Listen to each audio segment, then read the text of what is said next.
Los vamos a nombrar uno por uno para darle el saludo y la bienvenida. No, son muchos ya. Buenas noches, bienvenidas y bienvenidos a un webinars más. Ya nos tomamos los jueves de webinarios y además el concepto, webinar. Eh, Hoy día tenemos un temazo, ¿ya? Que muchos le hacen el quite, eh, que tiene que ver con la parte legal, ¿ya? Vamos a tener acá un experto inmobiliario, o abogado inmobiliario, que es de Grupo Premium, ya Michael Valenzuela, ya él está a cargo de todo lo que es el área legal, postventa en Grupo Premium. Eh, Además, eh, tiene la tarea de redactar, de revisar, de hacer estudio de títulos, por lo tanto, todos los días vive lo que nosotros los corredores de propiedades necesitamos saber. Por lo tanto, no es solamente un relator, un profesor de esto, sino que en la práctica, ¿ya? ¿Por qué? Porque en un curso a veces de estudio de título o en un curso de corretaje de propiedades hay tantas cosas que en el día a día no vemos que nos mareamos. Entonces le pedí explícitamente este favor a Michael que se centrara en lo que realmente necesitamos saber. ¿Para qué? Para poder evaluar la factibilidad legal, ¿ya? De llevar a cabo una operación de compraventa. Nos va a servir también incluso para evaluar a lo mejor alguna factibilidad de un arrendamiento importante. Por lo tanto, para nosotros es fundamental el concepto del preestudio de títulos. Esto está lejos de tener el tiempo de generar un curso con horas y horas y horas de estudio de títulos, pero el gran desafío para Michael hoy día y para todos es quedarnos con los conocimientos para poder decidir y orientar a nuestros equipos, a nosotros mismos y a los clientes, y no tomar propiedades que no sean factibles en el inmediato de poder gestionar. Muchos casos hemos tenido en tantos años, miles de captaciones, miles y miles, decenas de miles, miles de cierres, pero también muchos se han caído. Si hay para hacer 1000 cierres, imagínate cuántos esbozos, cuántos eh, ensayos, ¿no es cierto?, de cierres hemos tenido que tener para poder llegar a tener uno. Y después cientos y miles.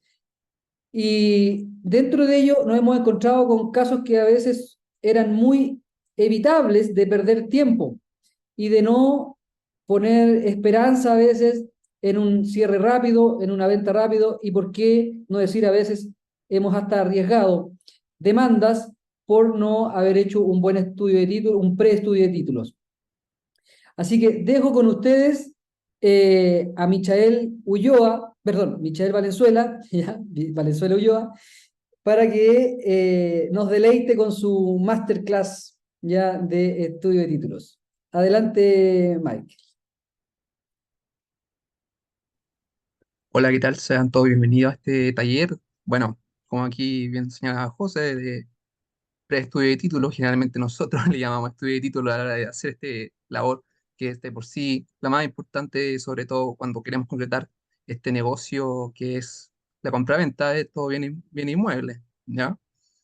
Primero que todo, quisiera empezar dándoles un exitoso saludo. Es un gusto dar este taller y espero que sea de su agrado.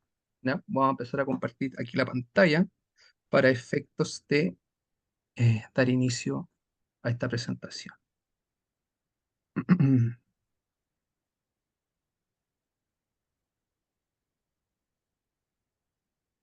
Ya, bien.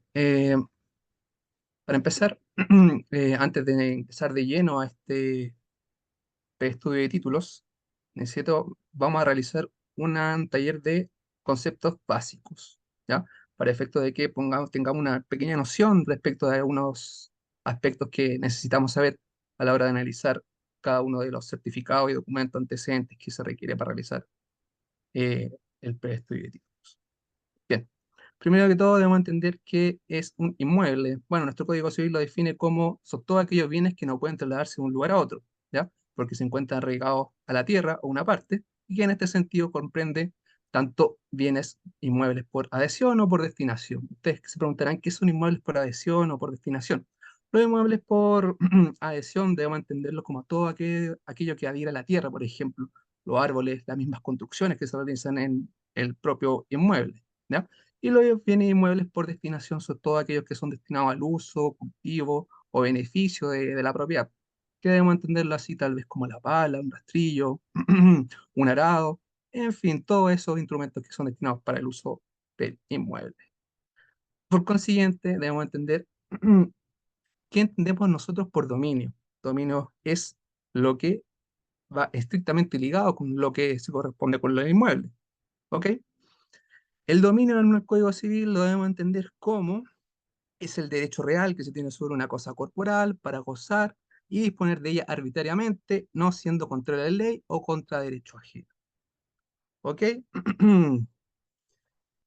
Por consiguiente, este dominio tiene ciertas características que a lo largo del estudio de títulos debemos analizar y sobre todo aspectos muy en detalle, que son, por ejemplo, que es un derecho real, que es un derecho absoluto, que es un derecho exclusivo y es un derecho perpetuo. ¿Ya? Con derecho real quiero decir que nuestra propia legislación lo resguarda de dicha forma, confiriendo acciones tanto legales como judiciales para efectos de ejercer este derecho real. Es un derecho absoluto en el sentido de que el dueño puede ejercitar sobre la cosa, o sea, sobre el bien inmueble, todas las facultades posibles. ¿Ya? Es decir, el propietario posee un poder soberano para usar, gozar y disponer de esta propiedad a su arbitrio, ¿ok? Sin que nadie pueda impedírselo. Es un derecho exclusivo, debemos no entenderlo como derecho de dominio se le atribuye a un titular en forma privativa. Por lo tanto, no pueden haber dos o más propietarios sobre una misma cosa con poder absoluto, sin perjuicio de que algunas veces sobre un inmueble se pueden hacer dos propietarios. ¿Ok? Y por último, es un derecho perpetuo. Esto que no está sujeto a una limitación de tiempo y puede durar tanto tiempo como la cosa dure. ¿Ya? En términos bien simples. Después del dominio, debemos entender que tienes unos atributos, ¿ya? Nos encontramos con tres atributos: la facultad de uso, goce y disposición. La facultad de uso dice relación principalmente en la posibilidad de utilizar o servirse de esta cosa, ¿ya? ¿Ok? La facultad de goce, que principalmente nos indica que podemos aprovecharnos de los frutos, así como de los productos de la cosa. Como por ejemplo ahí aparece percibir la renta del inmueble. Cuando nosotros entregamos en renta el inmueble, conferimos la facultad de uso y goce, ¿ya? Y por último, la facultad de disposición, que como bien se señala el ejemplo, es la facultad de disponer del inmueble. En definitiva, lo que comúnmente vemos es la facultad de vender, ¿no? Ok, por consiguiente podemos encontrar con la capacidad de disposición, disponer libremente, y la facultad de disposición, es decir, de disponer de este derecho. Ok, existen diferentes clases de dominio, ¿ya? Bueno, nosotros encontramos el dominio pleno o nudo, ¿ya? Que es la plena propiedad sobre el inmueble. Y esto quiere decir que podemos ejercer todas y cada una de las facultades que contiene este derecho real, ¿ya? Es decir, la nueva propiedad deben entenderla como el uso y goce separado de la disposición. Por consiguiente, nos encontramos con la plena o propiedad fiduciaria, ¿ya? Es la propiedad absoluta sobre el inmueble o bien no está sometida a una duración o un término, y la propiedad fiduciaria está sometida a un evento de trasladarse a otro si se cumple una determinada condición, ¿ya? Y por último encontramos la propiedad individual, plural o colectiva, que generalmente se le atribuye a las sociedades, copropiedades, condominios, cuando existe este tipo de propiedad, de copropiedad, disculpa. Por consiguiente, podemos encontrar ciertas limitaciones a este dominio o propiedad.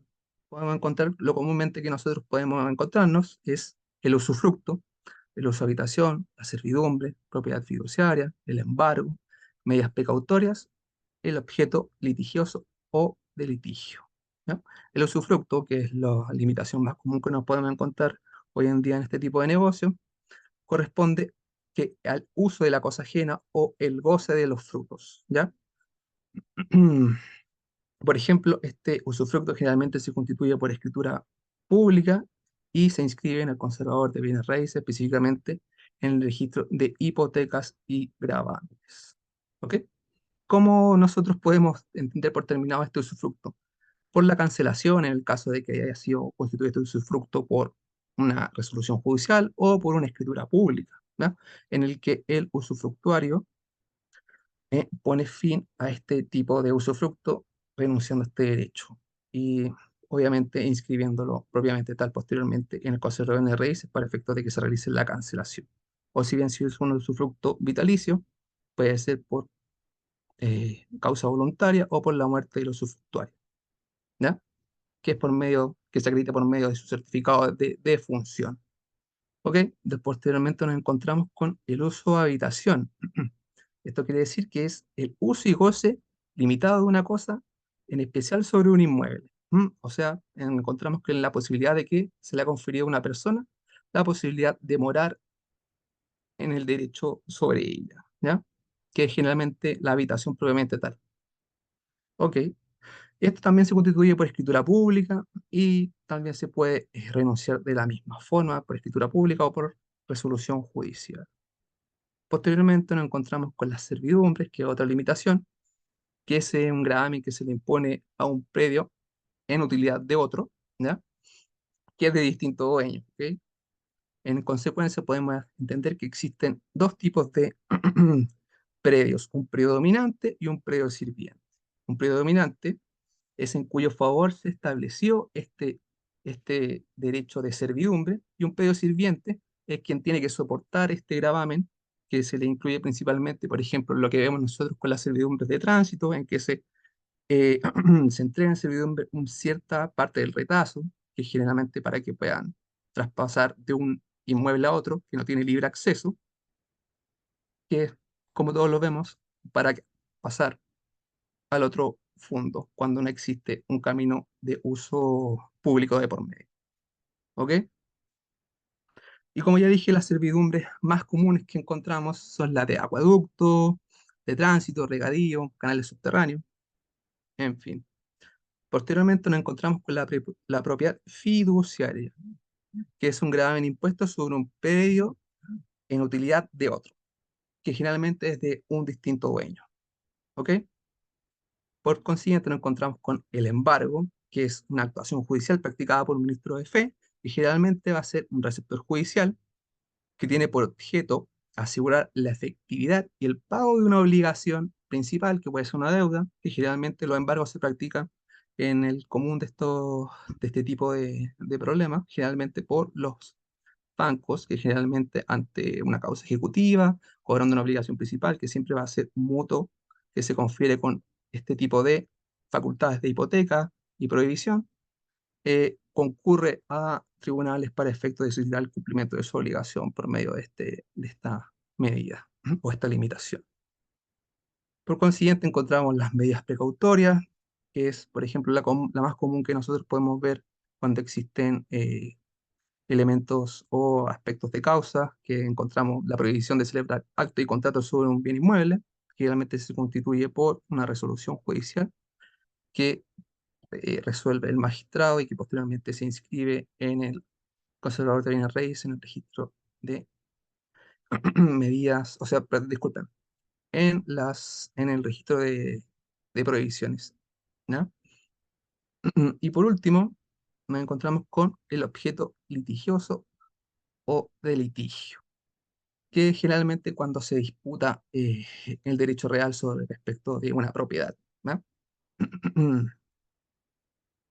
Ok, prosigamos. Encontramos con los modos de adquirir el dominio, que generalmente el más común de todos es la tradición, ¿ok? Y podemos encontrar la ocupación, la accesión, también la sucesión por causa de muerte, cuando nos encontramos con sucesiones intestadas o testadas, la prescripción, la prescripción adquisitiva y por último la ley.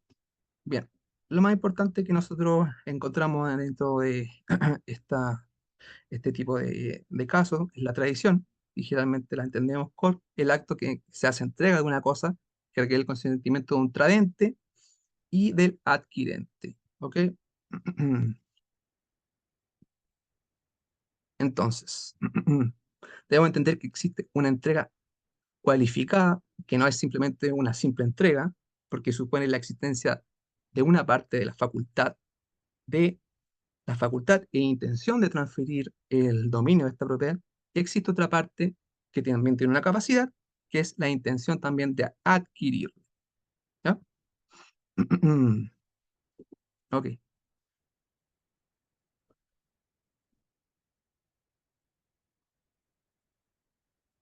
¿Qué ocurre? ¿Qué antecedente, qué le antecede a la tradición? Generalmente, lo que le antecede a la tradición es un título traslaticio de dominio, ¿ok? Y generalmente para nosotros debemos entenderlo como la escritura de compraventa, ¿ok?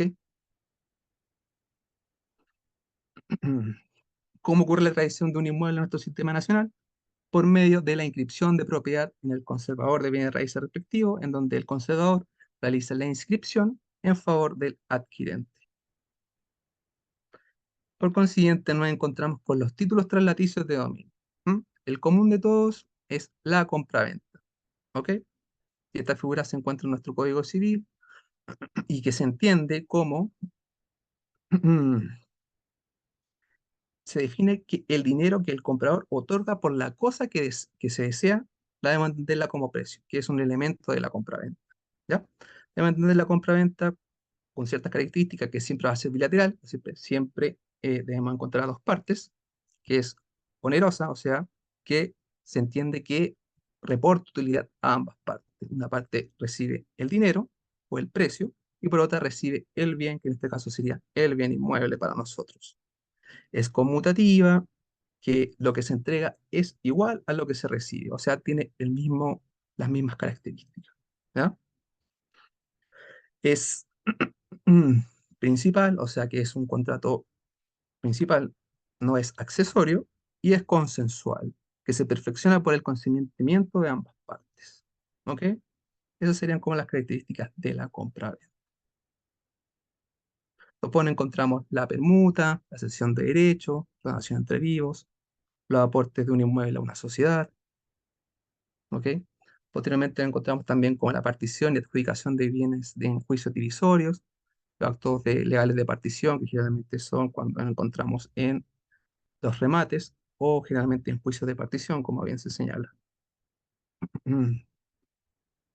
Posteriormente nos encontramos con otro tipo de modo de adquirir el dominio, que es la sucesión por causa de muerte, ¿ok? Que generalmente nosotros, el común de los casos, nos encontramos con las posesiones efectivas, ¿ya? Que es intestada, y generalmente se realiza ante el Servicio de Registro Civil e Identificación de Chile por cualquiera de los herederos que tienen la facultad de requerir dicha posesión efectiva. La posesión efectiva principalmente se solicita mediante un formulario, ¿ya? Que se rellenan principalmente con los datos de los mismos herederos y los bienes que dejó el causante a la fecha en que se provocó su defunción. Quien otorga la posesión efectiva, debemos entenderla que la otorga principalmente el Registro Civil de Identificación por medio de una resolución exenta que concede la posesión efectiva. ¿A quién se otorga la posesión efectiva? Se otorga principalmente a los herederos. ¿Ok? ¿Existe un pago de arancel? Sí, existe un pago de arancel que es una tasa escalonada. ¿Ya? Posteriormente de obtener esta resolución exenta, se practican las inscripciones respectivas y se entendería que este tipo de modo de adquirir se perfecciona también por la inscripción de, de esta posesión efectiva en el registro de propiedades del conservador respectivo a la comuna del bien inmueble. Otro tipo de sucesión por causa de muerte la encontramos por la posesión efectiva de Estado, testamento, que generalmente se tramita ante el tribunal civil respectivo, en donde se encuentra ubicado el bien inmueble. Otro tipo de modo de adquirir es la prescripción, en los plazos que establece la ley. Después podemos encontrar los regímenes patrimoniales del matrimonio, que generalmente siempre son importantes a la hora de transferir un bien inmueble, sobre todo cuando algunas veces los clientes nos preguntan si tiene que firmar el cónyuge, ¿ya? Principalmente el común de los casos que me preguntan, ya que existen algunas veces conflictos entre estos mismos cónyuges o precisamente están en periodo de divorcio, y en tal sentido nos encontramos con el régimen de sociedad conyugal, ¿ya? El régimen que es el régimen común o más habitual que existe en la población o en Chile, ¿ya? Esto quiere decir que cuando los cónyuges no declaran algún tipo de régimen a la hora de celebrar el matrimonio, se entiende que la generalidad siempre va a quedar como régimen de sociedad común. Entonces, cuando analizamos nosotros nuestro certificado de matrimonio, si nada dice respecto de algún régimen patrimonial, se entiende que están bajo sociedad conyugal. ¿Ok?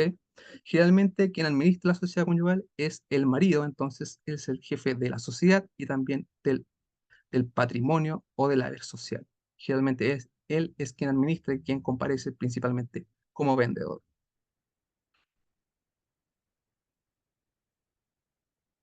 Hay algunas veces en que la mujer está casada en sociedad conyugal, pero adquiere sus bienes bajo su patrimonio reservado por el artículo 150 del Código Civil, en el cual se debe entender que está separada de bienes para la adquisición de dicha propiedad. El régimen de separación total de bienes, que es otro régimen que también se ve harto, generalmente dice relación que cada uno de los cónyuges puede administrar su propio patrimonio y en este sentido no requiere la autorización o la comparecencia del otro cónyuge en este tipo de negocios, como son la escritura de compraventa respecto de bienes inmuebles, ¿ya? Cada cónyuge puede administrar libremente con independencia del otro cónyuge. Por último, nos encontramos con el régimen de participación en los gananciales. Aquí tanto el marido como la mujer pueden administrar libremente lo suyo, es decir, pueden administrar su propio patrimonio sin la necesidad o autorización del otro cónyuge. Y eso por lo menos sería un repaso rápido respecto de los conceptos básicos que debemos tener a la vista antes de analizar el pre-estudio de título. Bueno, muy bien, muy bien. Esta previa es necesaria porque en el momento en que nosotros estamos precaptando una propiedad, digo precaptando, no sé si se recuerdan en los anteriores webinarios que hablamos que el proceso de precaptación, como lo proponemos nosotros en Grupo Premium, es que se divida en precaptación, captación y recaptación, donde la precaptación es de donde está todo el análisis de la factibilidad de gestionar esta operación. Desde el punto de vista legal, podemos decir que las preguntas mínimas que nosotros debiésemos hacer a esta altura del partido, ya solo con lo que ha dicho ahora Michael, es ¿quién es el dueño de la propiedad? Primero, o sea, si lo llevamos, que a veces son preguntas que no hacemos. ¿Quién es el dueño de la propiedad? Realmente, sí, mire, yo los llamé a ustedes, pero el dueño de la propiedad es mi mamá, es mi papá, pero están muertos. Y ahí empieza la conversación del preestudio para analizar si esta captación es factible o hay que seguir preguntando e ir orientando cómo se va a dar esta captación. ¿Quién te firma la orden de venta? ¿Quién va a firmar la promesa de compraventa? ¿Quién va a firmar la compraventa definitiva? Y ahí es donde empieza la conversación.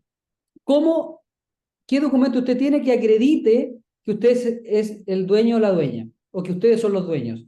No, es que es una herencia. Ah, ok, ¿dónde está ya la posesión efectiva y la respectiva documentación del conservador y la vamos a ver más adelante, que acredita eso? Segundo, ¿quiénes firman? No, mire, ¿sabe qué? La dueña soy yo, estoy casada con tal persona, pero la persona no está disponible para firmar. Ah, ¿y están casados en qué régimen? ¿Sociedad conyugal o no? Muchas veces pasa que los agentes corredores de propiedades no tienen la respuesta o no tienen todavía la experiencia o los conocimientos para poder identificar si esta captación es una captación factible de vender. Pero hagan las preguntas por último y después analiza con otra persona, con un experto, con el abogado, no sé, con algún otro corredor, más en profundidad la factibilidad. Entonces, pregunta es quién es el dueño, cómo la compró, o qué documentos tiene, quiénes firman, dependiendo de los maridos o esposas, no sé, están disponibles para firmar o no están disponibles para firmar. De entrada, esas preguntas tienen que hacerse. ¿Ya? Ahora vamos a entrar en lo que es el preestudio de títulos propiamente tal, donde vamos a incorporar cosas que tampoco están todas acá, pero que yo al final les voy a dar una lista, ¿ya? De cosas que no están, pero que sí debiesen ser incorporadas en el preestudio de títulos e incluso después en el estudio de títulos. ¿Para qué? Para poder cerrar el proceso sin ningún problema para el nuevo propietario. Avisos, que a veces se nos escapan al final. ¿Ya? Entonces, avisos. Primero, estamos en el jueves 14. El próximo jueves tenemos perfilamiento para arrendamientos con investigación no tradicional, casi investigación privada. Además, vamos a tocar un poquito el tema de la normativa respecto a informar al Servicio de Impuestos Internos de todos los contratos de arriendos y la obligación que tienen todos los corredores a partir de la declaración de renta del 2024 de contratos de arriendo para del 2023. Es una normativa que salió hace unos días atrás. ¿Ya? Así que no se pierdan eso. Pero lo más importante es el perfilamiento. ¿Cómo hoy día vamos a perfilar a potenciales arrendatarios para que no se encuentren con incobrabilidad o con estafas, etcétera? ¿Ya? Usando herramientas muy poderosas. Por otro lado, recuerden, ¿ya? ¿Puedes darle siguiente a la presentación? Recuerden que Grupo Premium tiene dos alternativas para poder apoyarles a ustedes. Y lo digo ahora, ¿por qué? Porque muchos han preguntado, pero no vamos a profundizar en eso porque no viene al caso. Puede usar la consultoría ya que tenemos nosotros para escalar o pueden ser agentes asociados. Ahí Michael va a avanzar así por 5 segundos en cada slide, ya donde la consultoría de negocio ya incluye un apoyo permanente, mentoría, línea directa, staff, ¿ya? Y tiene un precio que es mensual, sin ninguna obligación de mantenerse en el tiempo y realmente no estar solas y solos en su emprendimiento inmobiliario. El siguiente, y eso implica toda la experiencia que tiene Grupo Premium, más de 20 años, cierres diarios de venta y arriendo, 2, 3, 4 cierres diarios que implican decenas de amagues de cierres, centenas y miles de contactos que tienen que ser bien tratados y todo eso es traspasable a ustedes. Más de 1.000 agentes asociados en el tiempo, más de 20.000 alumnos en los cursos que hemos hecho en los últimos años, ya más de 20.000 captaciones, y si tenemos 20.000, y si tuvimos en el tiempo 20.000 captaciones, ¿cuántas no fueron captaciones? O sea, hemos tenido que conversar con 100.000 personas para tener 20.000 captaciones en el tiempo. Todo eso, algo de experiencia nos trae para poder transmitírsela a ustedes, no como profesores, ni como cursos, ni como tutores, sino que de personas que tienen una metodología efectiva. Siguiente, ¿ya?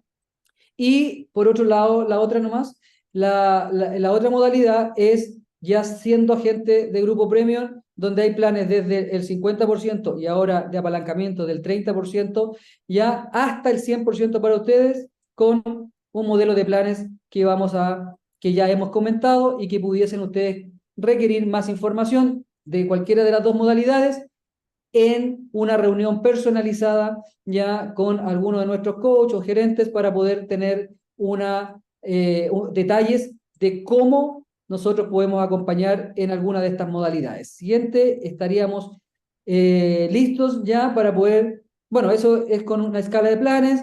ya que ahí está, pero como digo, esto ya lo hemos visto en charlas informativas, reuniones informativas o en su momento, pero es para que sepan que estos entrenamientos que tenemos nosotros es una pincelada de lo que requieres como agente inmobiliario, donde nosotros estamos convencidos y cada día más de que no es posible prestar el servicio probando, no es posible prestar un servicio sin herramientas, sin conocimientos, sin staff que permita dejar a un cliente realmente asegurado desde el punto de vista de la transacción inmobiliaria.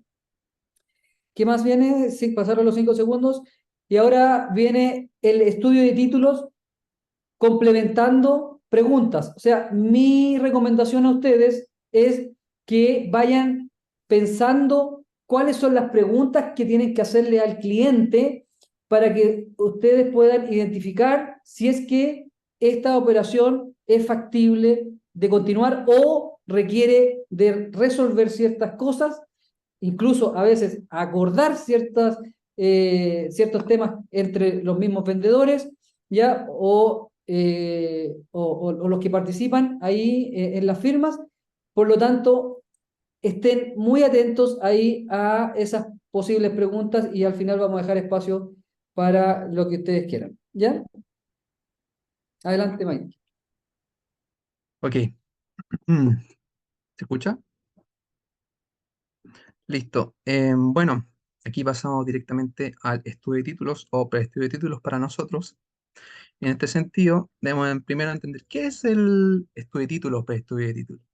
Desde unos términos simples, podemos entender como un análisis exhaustivo de escritura, certificados, documentos, planos y antecedentes del inmueble.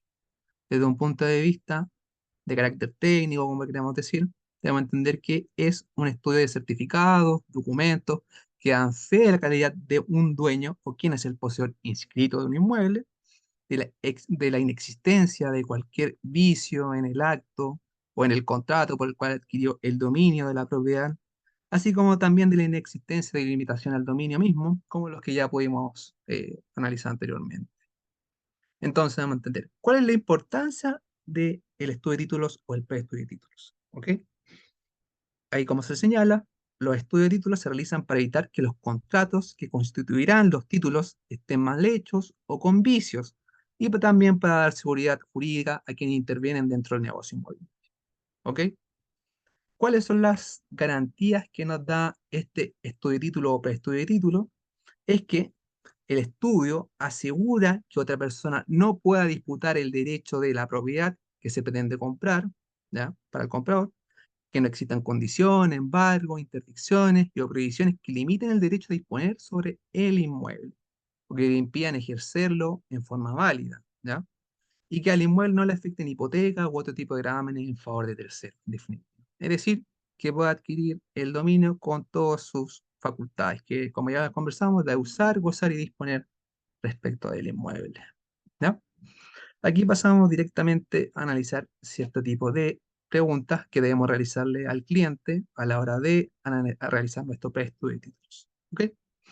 La primera pregunta es, ¿cómo adquirió la propiedad? Generalmente el cliente va a decir que la adquirió por compraventa o por una escritura, y esto quiere decir que la adquirió por tradición, como ¿ya? Nos encontramos con la venta voluntaria, que es decir, la compraventa, o también puede ser que haya participado dentro de una venta forzada a través de un juicio ejecutivo en el cual compareció como parte de una especie de remate, ya como postor, ¿ya? En estas públicas subastas. Por consiguiente, también puede haber adquirido por una permuta, que generalmente no es el común de los casos, pero puede existir, en el cual una parte se obligó a dar una especie o cuerpo cierto por otro de similares características. ¿Ya? Otra vez nos podemos encontrar como la donación, que es la transferencia gratuita de un inmueble. Y por último, el aporte de esta propiedad o un bien raíz en una sociedad en el cual un socio aporta este bien inmueble en aporte social. Otro tipo de forma de que también puede haber adquirido la propiedad por medio de una sucesión por causa muerte, como ya vimos, una posesión efectiva intestada, mediante la posesión efectiva que se tramita ante el Registro Civil de Identificación de Chile, o bien por una posesión efectiva testada es decir, directamente un testamento que se tramita ante los tribunales civiles correspondientes a la comuna o agrupación de comunas donde se encuentre el inmueble. También puede haber sido que la haya adquirido por adjudicación, por ejemplo, que se haya decretado el divorcio respecto de ambos cónyuges y que se le haya entregado por medio de la liquidación de la sociedad conyugal a uno de estos, ¿ya? Por medio de una escritura pública, ¿ya? O bien la haya recibido por la participación en los gananciales, ¿ya? Cualquiera de los cónyuges puede adjudicarse este inmueble dependiendo de cómo hayan llegado a un acuerdo, ¿ya? Otra vez puede ser por la partición hereditaria, en el caso de un juicio de partición, o bien directamente por una escritura pública en el cual hayan adjudicado dicho inmueble. O bien por un inmueble que no se haya logrado llegar a subasta.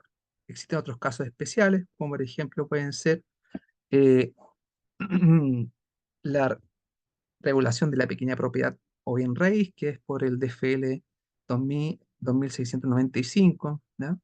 Cumpliendo unos ciertos requisitos, y la compensación económica en caso de divorcio, que es comúnmente ocurre en los juicios de divorcio, que generalmente se le concede al cónyuge más débil. Entonces, siempre debemos tener en cuenta que debemos requerir al propietario el título traslaticio de dominio, que generalmente va a ser para nosotros, en el común de los casos, la escritura de compraventa, ¿ya? Eso es primordial a la hora de preguntarle cómo adquirió la propiedad. Y la pregunta que sigue es, ¿tiene su título traslaticio de dominio? ¿Tiene su escritura de compraventa? ¿Ya? O bien podemos preguntarle si tiene la inscripción de propiedad y que generalmente podemos obtenerla nosotros, requiriéndola respectivamente al Consejo de Bienes Raíces, ¿ya? Y la podemos obtener con vigencia, ¿ya? Por consiguiente, debemos preguntar, ¿quiénes son los propietarios o los dueños? ¿Cuántos son? ¿Ya? Esto comúnmente se realiza cuando son sucesiones hereditarias, que en realidad son varios los propietarios que tenemos que reunir para efectos de suscribir la orden de venta, o así cuando ya tengamos el negocio listo para suscribir la escritura o la promesa de compraventa propiamente, y la escritura de compraventa en el futuro. ¿Ok? Puede ser que nos encontremos con un propietario único, ¿ya? O bien con varios propietarios o una comunidad hereditaria, ¿ya? Entonces, cuando hay un propietario único, esto es muy fácil, ya que solo tiene que comparecer el propietario del inmueble y algunas veces, cuando esté casado en sociedad conyugal, su cónyuge, que tiene que comparecer a autorizar propiamente tal la enajenación de este bien social. Bueno, cuando hay una comunitaria, nos debemos encontrar en la diferente situación, ¿ya? Debemos realizar las siguientes preguntas. ¿Disponen de la posesión efectiva? Esa es la pregunta que debemos realizar cuando nos encontramos en ese tipo de casos, ¿ya? Y por consiguiente, si esta posición efectiva fue realizada la inscripción propiamente tal dentro del conservador de bienes raíces respectivo, ¿ya? Generalmente viene aparejado de que también se otorga un certificado de inscripción de propiedad, que le llamamos nosotros especial de herencia, y una inscripción de posesión efectiva, que es lo que ocurre en el conservador de bienes raíces de Santiago. En otro tipo de conservadores puede que exista simplemente la inscripción especial de herencia, ¿ok? Otro tipo de pregunta que nos hacemos en este tipo de casos, cuando son varios propietarios, es si se encuentran todos los herederos disponibles para la venta del bien inmueble, ya que puede ocurrir que muchas veces exista uno de esos herederos que no se encuentre con disposición de enajenar el bien raíz. Entonces, lamentablemente, cuando existe este problema, no se va a poder concretar el negocio propiamente tal, porque con la falta de uno de esos herederos no se va a transferir la totalidad del bien inmueble, sino que precisamente aquellos que tengan intención de transferir el inmueble solo van a transferir derechos que han recibido respecto de esta sucesión por causa de muerte o posesión efectiva. Otro tipo de pregunta que debemos hacernos, si es que un heredero se encuentra con dificultades para la firma o se encuentra fuera del país, puede ser, por ejemplo, el común de los casos. Es que principalmente en este caso debemos que consultar si existe algún mandato especial de venta que se haya otorgado a uno del otro heredero o a un tercero para efectos de que concurra en representación de este propietario heredero que no puede concurrir a la firma por cualquier caso en especial, como lo más común de todos, que se encuentra fuera del país o por cuestiones de trabajo no puede concurrir directamente a la firma de la promesa o a la escritura de compraventa, ¿ya? Y por último, una última pregunta que debemos realizar cuando son varios propietarios es si alguno de los herederos concurre con algún mandato de venta o administración, ya que principalmente debemos verificar cuáles son las facultades que se han conferido respecto de este representante legal para efectos de ver si tiene las facultades de venta propiamente tal, para efectos de que concurra a la firma de tanto de la promesa o como de la escritura de compraventa, ¿ya? Generalmente son objeto de análisis por parte de la entidad bancaria al momento de otorgar crédito hipotecario o bien en el análisis del preestudio de títulos propiamente tal, ¿ya?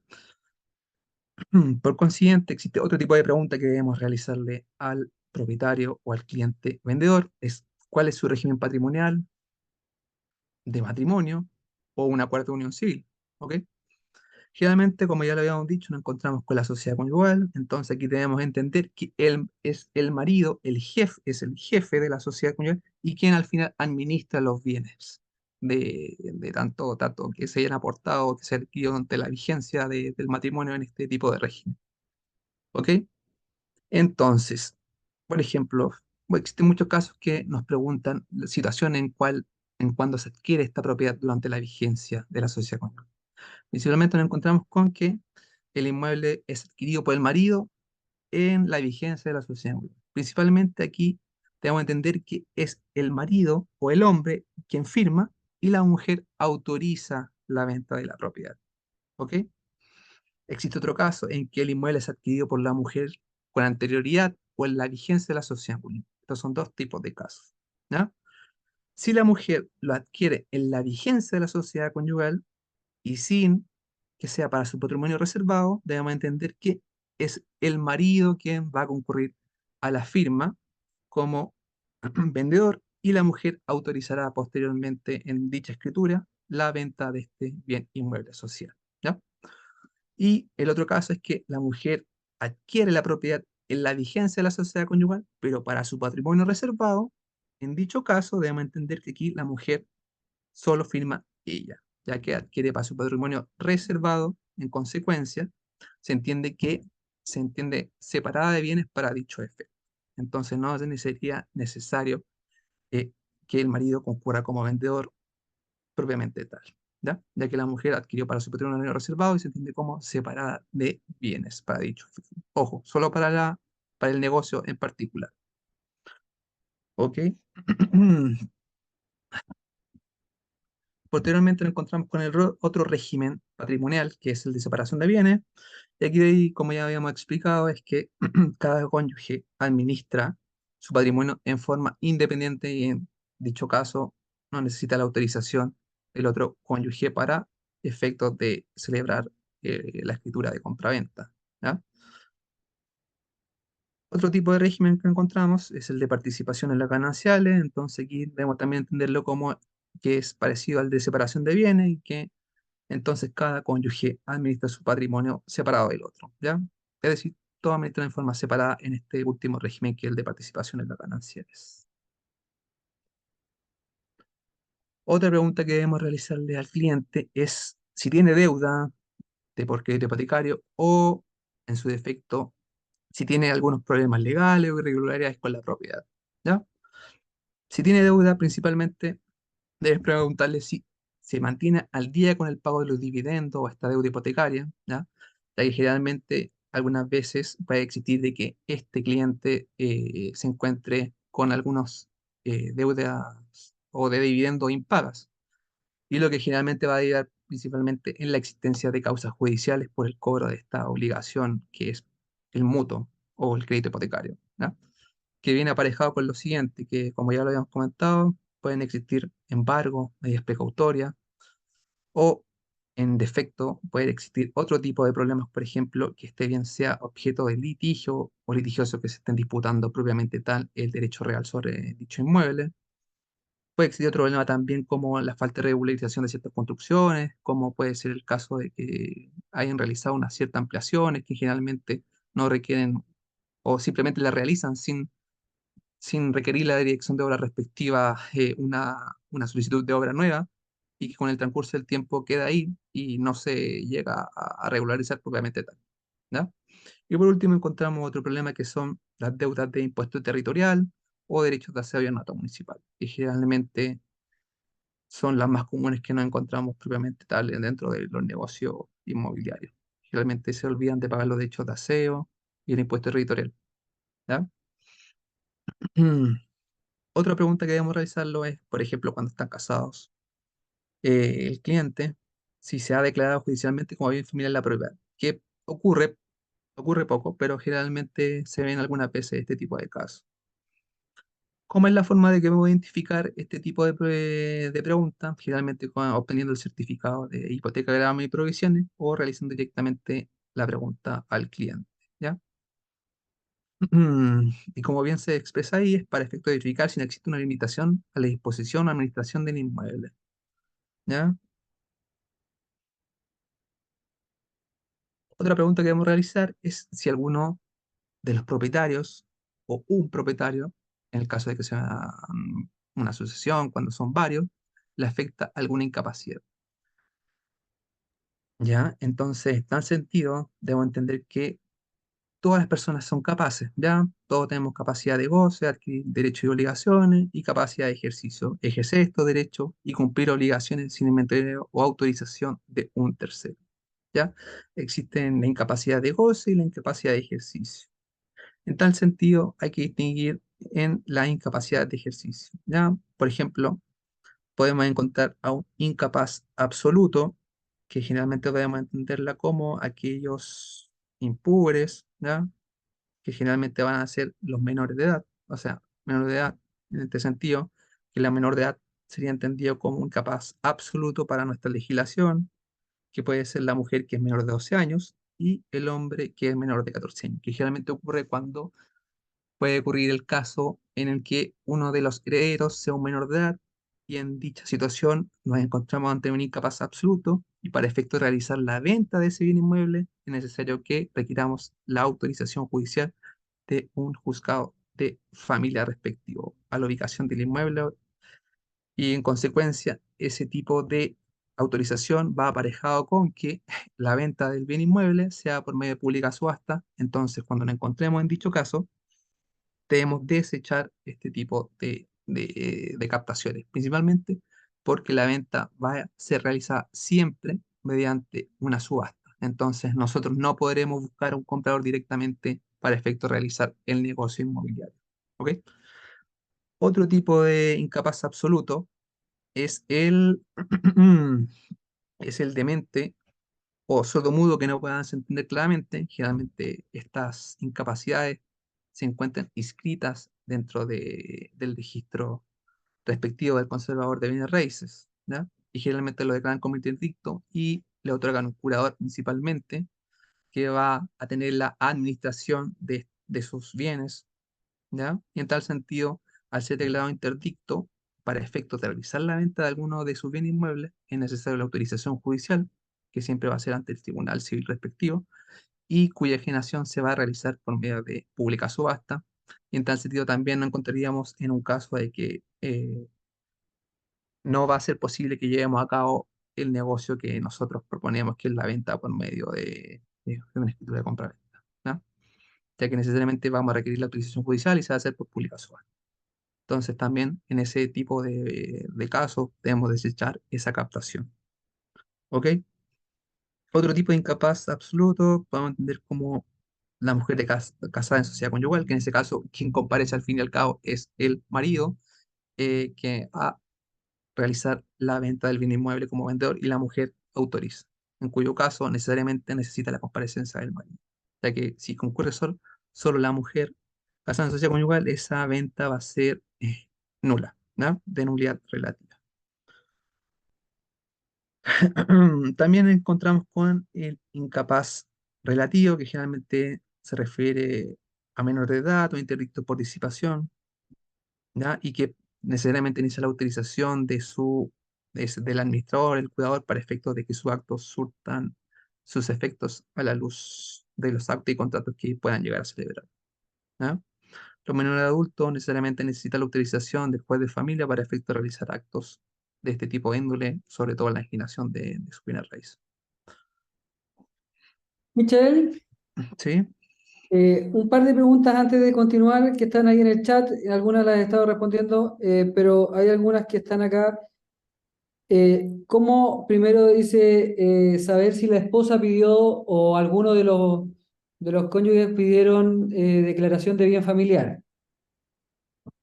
La forma de que nosotros podemos saber si existe ese tipo de declaración familiar directamente es preguntándole a uno de los cónyuges, porque generalmente va a recibir la notificación respecto de esta demanda, ¿ya?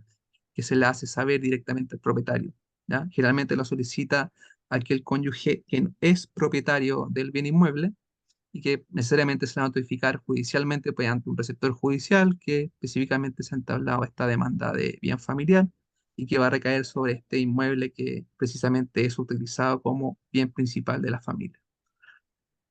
Y si no Eh, llegan a enterarse, lo podemos verificar directamente en el certificado de hipoteca, gravamen y provisiones, en un apartado especial que el mismo conservador lo certifica que ese bien inmueble no ha sido objeto de bien familiar, o bien va a aparecer ahí el detalle de la causa en donde se decretó la resolución probablemente tal que indica que dicho inmueble es declarado bien familiar. ¿Ya? Ahora, para complementar eso, que está súper bien, uno pregunta eh, quién es el dueño, en qué régimen están casados.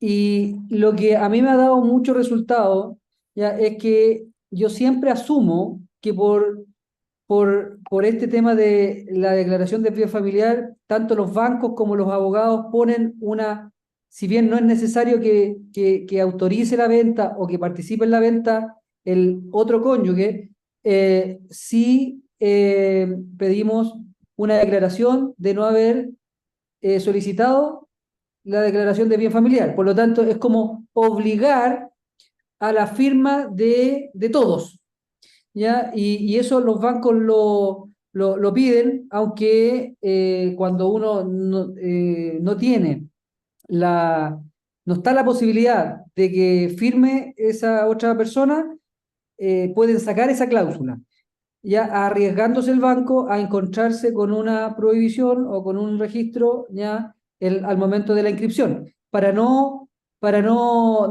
trabajar de más y para no llegar a esa instancia donde se va a caer la inscripción, ponen esta cláusula de la declaración de que no ha sido solicitado el bien familiar. ¿Ya? Por lo tanto, yo siempre trato de decir que van a llamar sí o sí a firmar, aunque no sea necesaria a la otra persona, y de esa manera uno se empieza a dar cuenta si es que hay una relación que permita no tener problemas futuros. La otra pregunta es, ¿qué ocurre en el caso de matrimonio igualitario? El acuerdo de unión civil, lo que le llamamos hoy. ¿Ya? El acuerdo de unión civil o el matrimonio igualitario precisamente también establece este tipo de régimen. Entonces hay que verificar cuál régimen específicamente contrayeron estos, estos cónyuges, ¿ya? Para efectos de verificar quién concurre directamente a la firma, ¿ya? En el caso de que sea régimen de común de bienes, va a concurrir principal ambos cónyuges, uno como vendedor y el otro autorizando, y si se encuentran separados de bienes, cada uno administra los bienes por su propia cuenta, sin la necesidad o la autorización del otro cónyuge, ¿ya? Mm.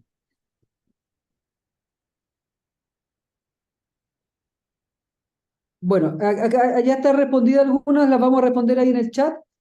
Solamente para complementar que cuando no está disponible en Chile la persona porque está fuera del país, hay un procedimiento muy simple ya para otorgar un poder, ya un mandato, que ya algo se nombró acá, y dice relación con acercarse al consulado más cercano, a firmar el mandato que siempre, y aquí viene una recomendación, mandato que siempre debiese estar redactado por un experto inmobiliario y no por un formato de notaría.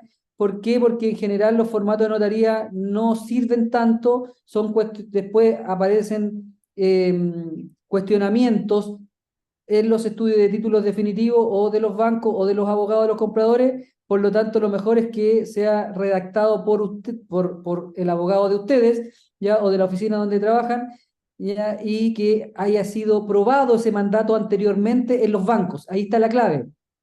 Por ejemplo, acá dentro del Grupo Premio nosotros, años atrás, se han ido incorporando nuevos requerimientos en los mandatos, por lo tanto son mandatos que en algún momento tenían, algunos bancos lo aceptaban, otros no, cada vez se han ido mejorando más y están probados porque ya han sido aceptados en compraventas anteriores. No inventar un mandato o un poder en una única vez sin haberlo probado antes. Por eso es que es importante que sea por expertos inmobiliarios y no por cualquier abogado, porque cuando, como sabemos, nosotros los corredores, que los abogados que no son especialistas inmobiliarios piden extremadamente cosas que no son tan necesarias y por otro lado a veces dejan cosas que sí son necesarias que no las piden. ¿Por qué? Porque hay especialidades dentro del derecho y claramente pueden complicarse muchas las cosas cuando los abogados no son inmobiliarios. Por eso es que ustedes recomienden, sobre todo para estudios de títulos, que los abogados sean inmobiliarios y no el amigo que va a mirar los documentos, porque eso no es un estudio de títulos. ¿Ya? Y este mandato que se firma en el consulado, se manda físicamente a Chile, entra al Ministerio de Relaciones Exteriores para terminar de legalizarlo, después se lleva a una notaría para protocolizar, ¿ya? Y recién ahí está listo para poder ser presentado, y la persona que no está sea representada por alguien en Chile. Es algo conocido, ¿ya? Y muchas veces las personas dicen que no se puede vender porque la persona no está en Chile. Sí se puede, pero con poder, y lo gestiona tú como corredor, al igual que el tema de cualquier otro documento que requiera ser revisado por un abogado especialista inmobiliario en la recomendación. Ya, ok. Bueno, también podemos encontrarnos ante otros casos especiales, por ejemplo, que algún cliente tenga ciertas capacidades particulares. Este tipo de casos los podemos detallar ahora. Por ejemplo, son aquellos que atañen a personas determinadas en relación a su función, cargo o parentesco. ¿Ya? Generalmente nos encontraríamos con personas incapaces de comprar y vender, que estos serían los cónyuges no divorciados perpetuamente, el padre del hijo no emancipado, que es el menor de 18 años, ¿ya? Otro tipo de personas incapaces de vender, por ejemplo, ¿ya? Tanto como bienes muebles o inmuebles, por ejemplo, aquellos los que administran bienes públicos, en tal sentido, estos no pueden vender bienes que se les ha otorgado la facultad de administrar, ¿ya? A menos que tengan facultades específicas que declaren la posibilidad de enajenar, o tal vez la autoridad competente le ha otorgado la facultad para enajenar este tipo de bienes inmuebles. ¿Ok? Otro tipo de personas incapaces de comprar, probablemente tal, podemos entender como tanto de bienes muebles como inmuebles, a los funcionarios públicos, respecto de los bienes públicos o privados que se venden por su ministerio. Por ejemplo, un magistrado no podría comprar un bien inmueble en el cual ha participado respecto de la subasta o el martillero, ¿ya? Porque tiene conocimiento pleno de toda la sustanciación del juicio, valores del bien inmueble, ¿ya? Los jueces, como ya dije, así como su mujer, hijos, fiscales, defensores, relatores, secretarios, receptores y todos los funcionarios que hayan participado en la pública subasta y en el remate, ¿ya? Respecto de las cosas o derechos que intervengan en los juicios que conozcan o actúen en el plazo de 5 años contados desde que estas cosas o derechos dejen de ser litigiosos. Los abogados, procuradores, escribanos, respecto de los bienes en cuyo litigio han intervenido, ¿ya? Por ejemplo, algún abogado que represente a alguna de las partes que haya intervenido ante este juicio de ejecutivo en el cual se haya decretado el embargo y posteriormente el remate de bien inmueble, no pueden comprar dicho inmueble. Otro caso nos encontramos con los tutores y curadores respecto de los bienes por los cuales se le ha encargado administrar respecto del pupilo, ¿ya? Generalmente ocurre cuando se le concede la facultad de curador a uno de los padres, propiamente tal, o respecto de un hijo respecto del padre cuando se encuentra interdicto. Y por último, los mandatarios, los síndicos y albaceas, que generalmente algunos mandatarios sí tienen la posibilidad, cuando se ha conferido la posibilidad de autocontratación. ¿ya? Prosigamos. Otro tipo de caso que nos podemos encontrar es cuando el propietario o dueño tiene más de 75 o tiene 75 años propiamente tal. Ya que generalmente ocurre un caso que si bien no está establecido propiamente tal en la ley directamente, generalmente las notarías lo han estado aplicando últimamente respecto a verificar si esta persona se encuentra en plena capacidad de estado de salud mental o cognitiva para efectos de conocer o por lo menos cerciorarse qué tipo de acto está realizando a la luz del negocio, ¿ya? Propiamente tal, algunas veces puede ser que tengan intervalos de estado de salud mental, pero no necesariamente se encuentran dentro de sus facultades plenas, ¿ya? Y que esto se puede corroborar precisamente ante el notario, el funcionario que precisamente nos atienda mediante un certificado de lucidez o estado de lucidez mental, ¿ya? Para efectos de evitar de que el mismo notario o el funcionario realice una entrevista directamente al cliente vendedor, ¿ya? Y pueda sacar sus propias conclusiones respecto del estado de salud mental, siendo que ellos no están facultados para dar a entender de que sí se encuentran en sus plenas facultades mentales, ¿ya? Y así evitar que tal vez se nos caiga el negocio o tengamos una situación bochornosa a la hora de que estar firmando propiamente tal la escritura de compraventa. Así que precisamente cuando nos encontremos con propietarios que sean igual a 75 años o mayor, necesariamente les vamos a pedir que en el transcurso de que esté todo este negocio inmobiliario y antes de la escritura, de la firma de la escritura de compraventa, que concurra directamente a un médico geriatra o un médico de atención general o un neurólogo y que certifique su estado de salud mental para efectos de que nos otorgue un certificado y con esto podamos ir directamente a celebrar la escritura de compraventa sin tener un pormenor, ¿ya? Bueno, aquí precisamente pasamos directamente a los antecedentes que nosotros tenemos que tener para efectos de que se pueda hacer el estudio de títulos o los antecedentes mínimos que nosotros necesitamos para realizar este tipo de estudio, ¿ya? Generalmente nosotros nos encontramos con la escritura de compraventa, las escrituras públicas de los últimos 10 años, que generalmente nosotros las escrituras las podemos encontrar en el archivo judicial, ¿ya? Cuando una escritura que ya tenga más de un año desde su celebración, o en la misma notaría, por ejemplo, si a esta fecha, el año pasado, aún se la celebramos, ¿no? Aún se encuentra en notaría. Generalmente las escrituras públicas quedan resguardadas un año en la notaría y posteriormente de eso se realiza su envío al archivo judicial, que es al fin y al cabo quien resguarda la matriz de compraventa propiamente tal, ¿ya? La resolución exenta de aposición efectiva, que generalmente se pueden obtener directamente en la página web del Servicio de Registro Civil e Identificación, ¿ya? O una copia del testamento, que también nosotros la podemos encontrar en el archivo judicial, ¿ya? O en la notaría si aún no ha transcurrido un año desde que se otorgó el testamento y ocurrió el fallecimiento, ¿ya? Bien. Otro tipo de documento que necesitamos es la copia de inscripción de dominio actual, con certificado de vigencia, ¿ya? El certificado de hipoteca, gravamen y provisiones o el litigio, el certificado de matrimonio o certificado de soltería, ¿ya? O bien una declaración jurada ante notario de soltería o viudez que no sea superior a 30 días, ¿ya? El certificado de deuda de impuesto territorial, comúnmente llamado contribuciones, que generalmente lo encontramos directamente en la página web de Tesorería General de la República o bien en forma presencial en una oficina de Tesorería General. El certificado de no expropiación servio, ¿ya? Que se obtiene directamente en la página de servicio respectivo, ¿ya? El certificado de vivienda social, que se obtiene directamente con la dirección de obra respectiva. El certificado de no afectación a utilidad pública o de no afectación municipal, que también se obtiene de dirección de obra respectiva. Posteriormente el certificado de número, también la dirección de obra. El certificado de recepción final, también lo encontramos en la dirección de obra respectiva del inmueble.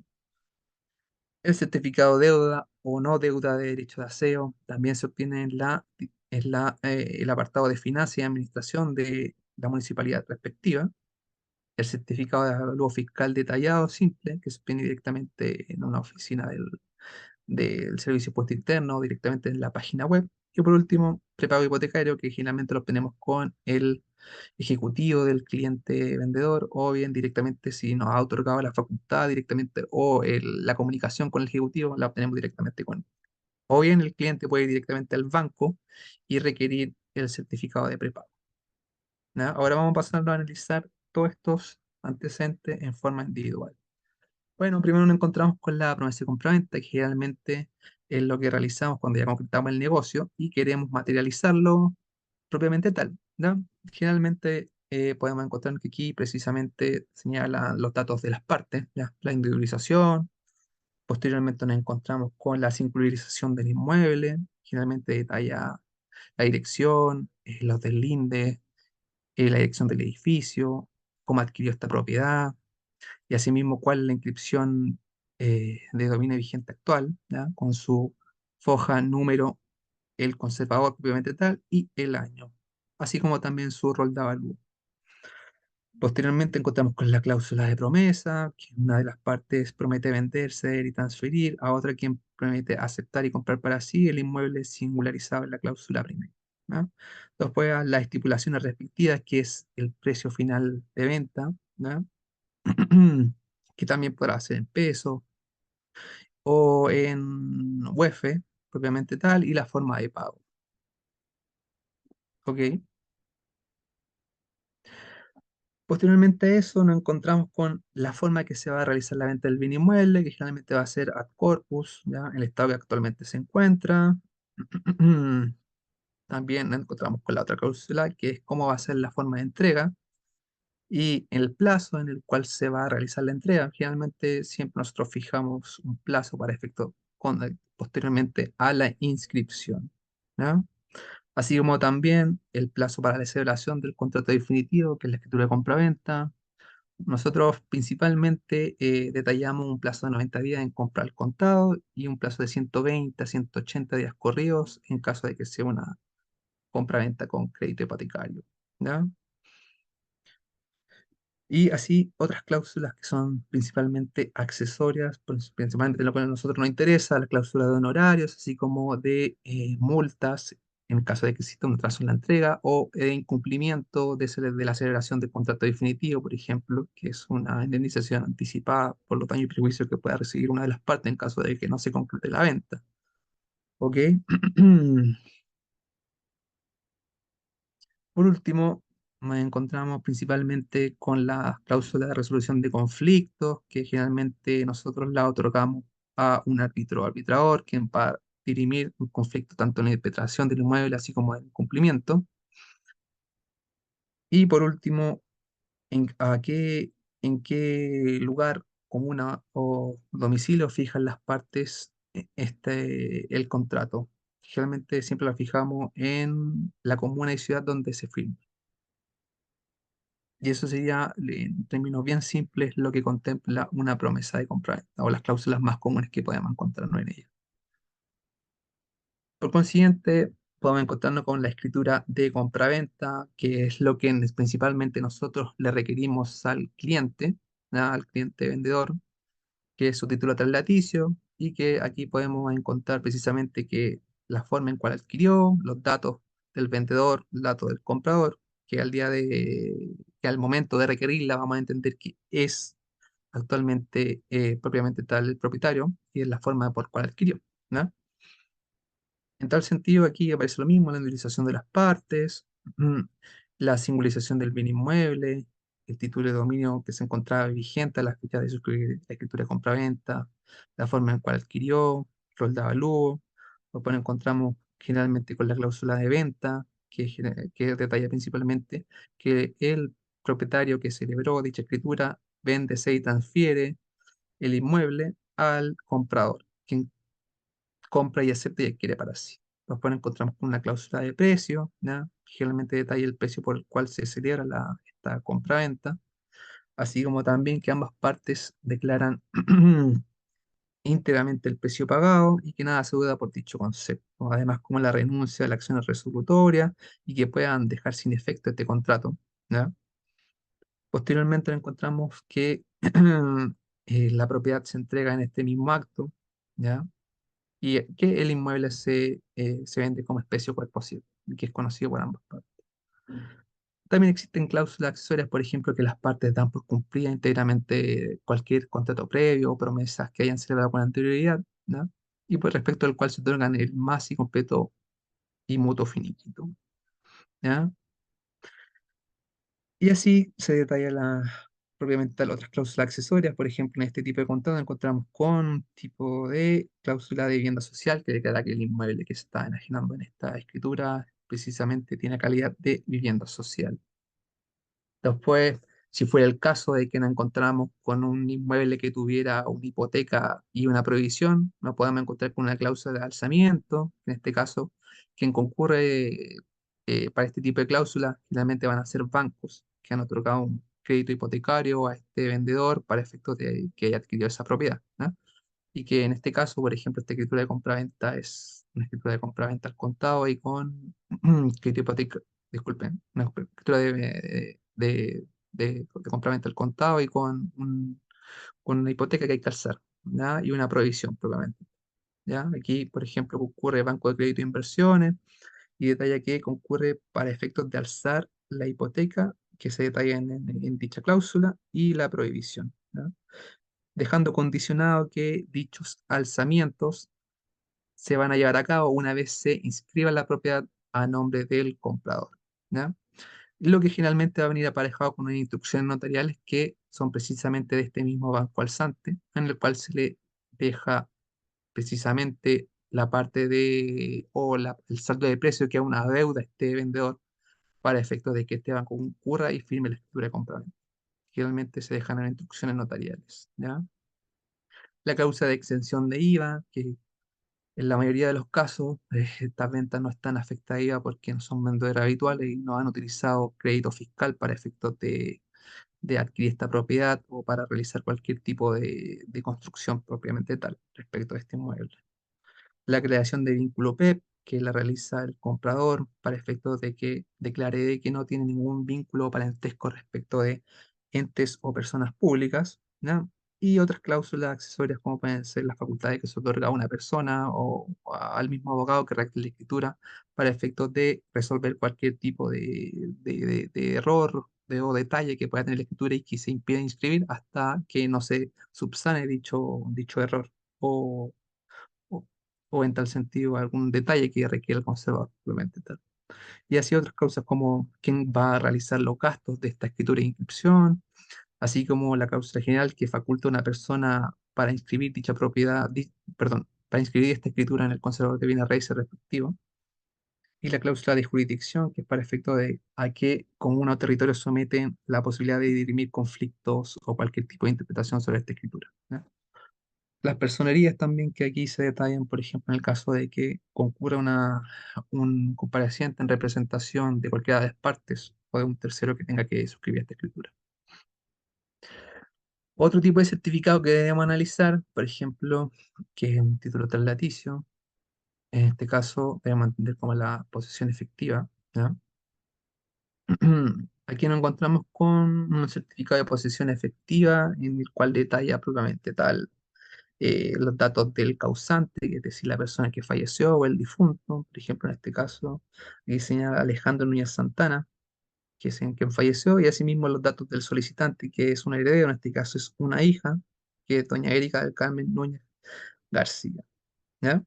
Y al final concede los datos de la posesión efectiva, por ejemplo, en la primera página que observamos a la izquierda, que fue concedida por el director regional de la región metropolitana de Santiago, ¿ya? Que es generalmente el director del Servicio de Registro Civil de Identificación de dicha región. Y se otorga el número de resolución exenta, que aquí es la 43.090, la fecha de resolución exenta, que es el 14 de octubre del 2022, y la fecha de publicación de esta posesión efectiva, que es el 15 de octubre del 2020. Disculpe, ambas eran del 2020 y que generalmente se publica en un diario de mayor circulación de la región. En este caso se publicó virtualmente en la página web de Cooperativa. Posteriormente, en la segunda página de esta posesión efectiva, nos encontramos con todos los herederos que son del causante. Ahí detallan a varios herederos, en este caso son siete. En su mayoría son hijos y un cónyuge sobreviviente en este caso.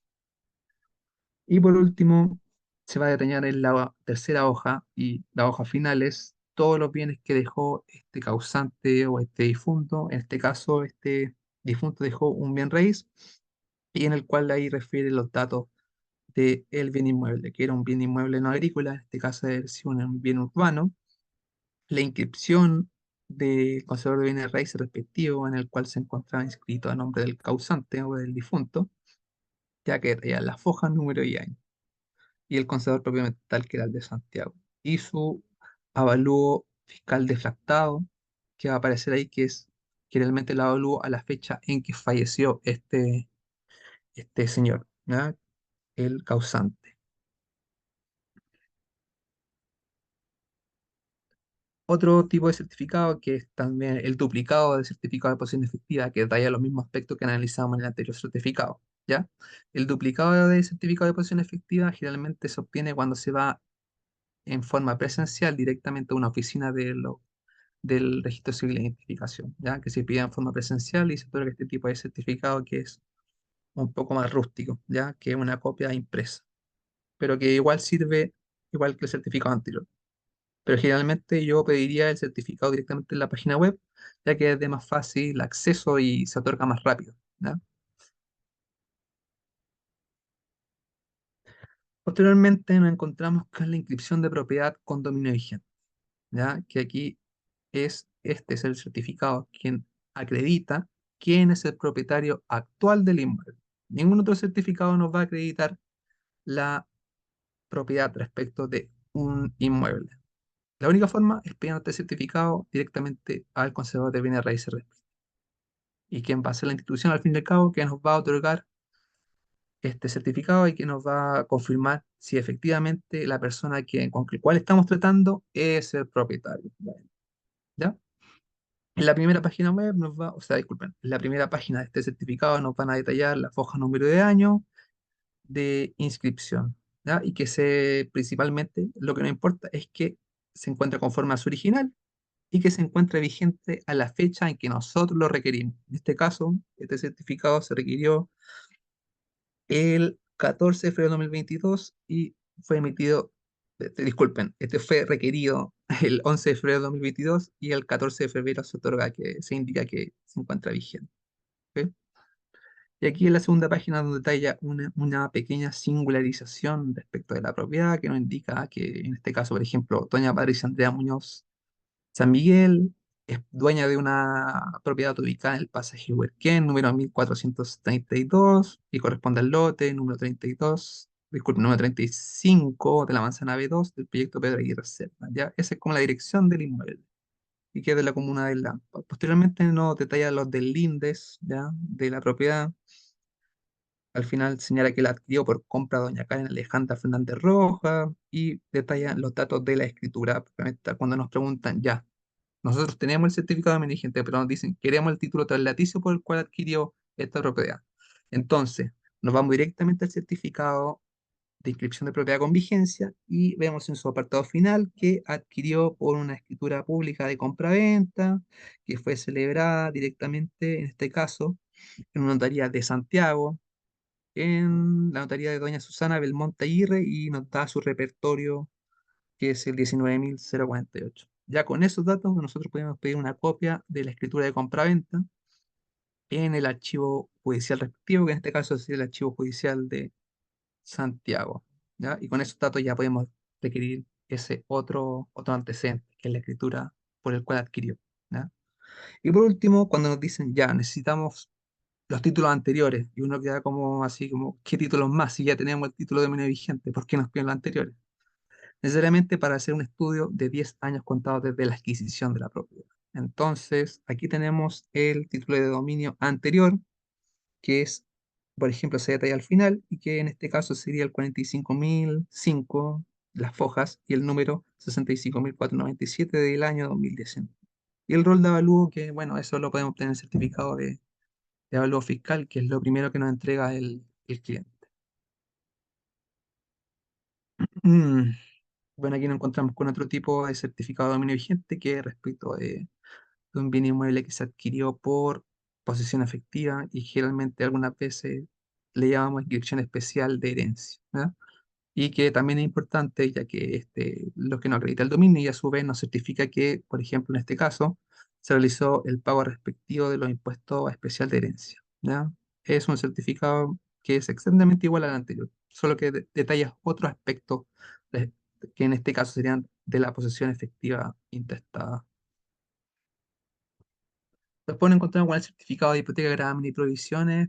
Generalmente nosotros lo pedimos con litigio, ¿ya?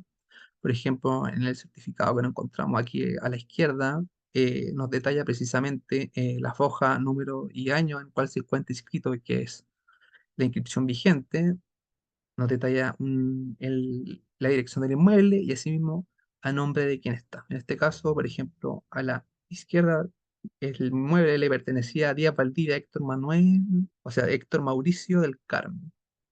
Posteriormente nos detalla los registros o los libros, que en este caso nos encontramos con el libro de hipoteca y gravámenes, ¿ya? En este nos detalla, como bien lo dice, la hipoteca y los gravámenes que pueda tener el inmueble.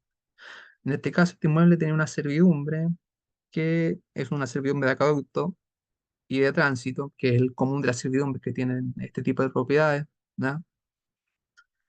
Y que no debemos asustarnos por este tipo de gravámenes, ya que la mayoría de los bienes inmuebles tiene servidumbre de tránsito o de acueducto en dicho caso. Y por último, el libro de registro de interdicciones y prohibiciones de enajenar. En este inmueble no contaba con ninguna prohibición de enajenar, ya que no se constituía ninguna hipoteca en este caso, ni tampoco prohibición de enajenación. ¿Ya? Aquí en el centro nos encontramos con otro certificado de otro conservador, en este caso el conservador de La Serena, por ejemplo, aquí nos detalla en el libro de hipoteca y gravámenes que tenía una primera hipoteca, que generalmente van a ser constituidas por entidades bancarias, así que no debemos asustarnos cuando nos encontremos una hipoteca en favor de un banco, ya que así garantizan el cumplimiento de la obligación principal, que es el crédito que se le otorgó para efecto de adquirir la propiedad. ¿Ya? Y asimismo, en este tipo de certificado nos encontramos con una segunda hipoteca que es de garantía general, que es para asegurar el cumplimiento de todas las obligaciones que vaya a contraer este cliente con el banco, por ejemplo, que pide un crédito de consumo, ¿ya? Entonces, en tal sentido, también garantiza el banco la forma de que se pueda cumplir en caso de que no se realice el pago de eso, mediante este tipo de cláusulas de garantía general, ¿ya?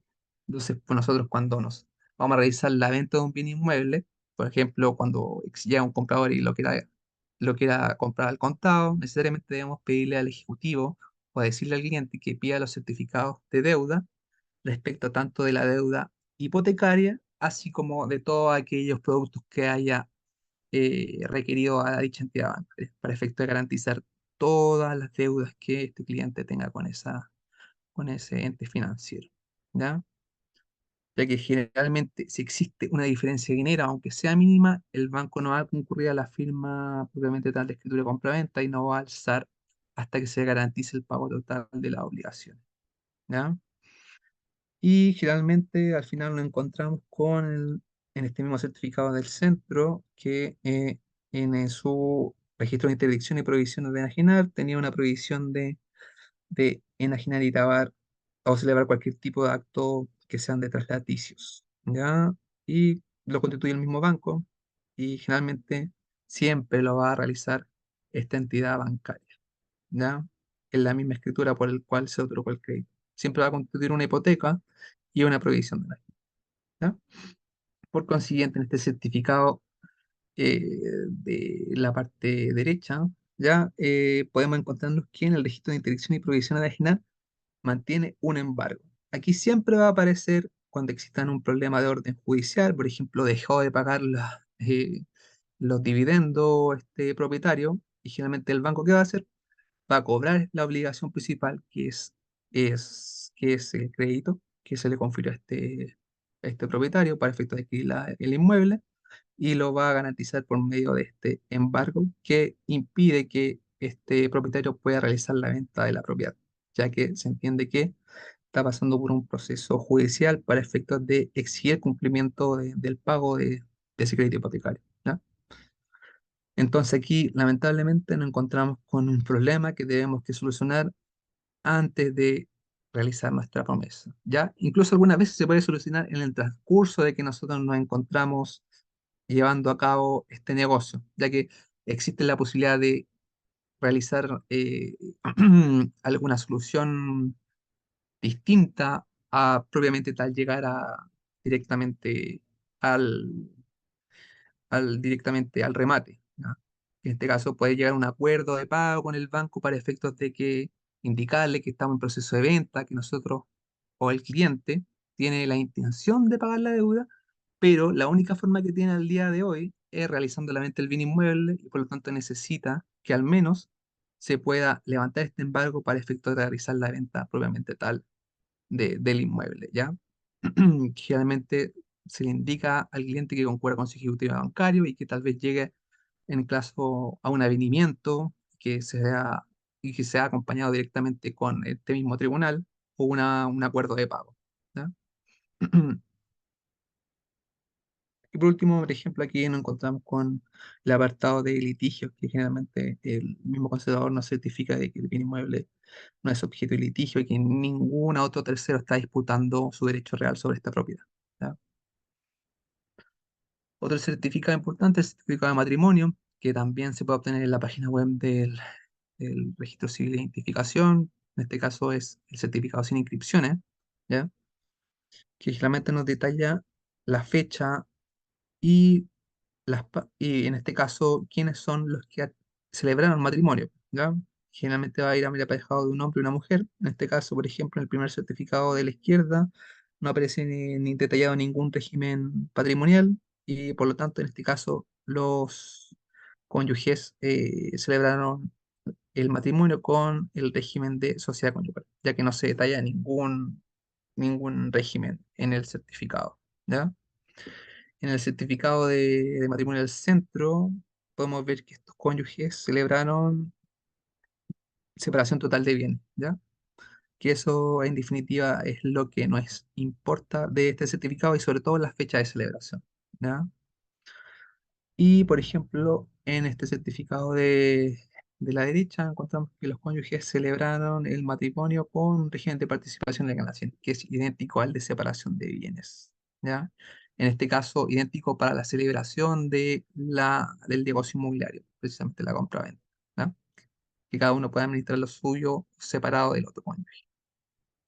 Otro certificado de matrimonio que nos encontramos es con el inscripciones, que generalmente detallan anotaciones cuando ha ocurrido un divorcio o han sustituido el régimen patrimonial, por ejemplo.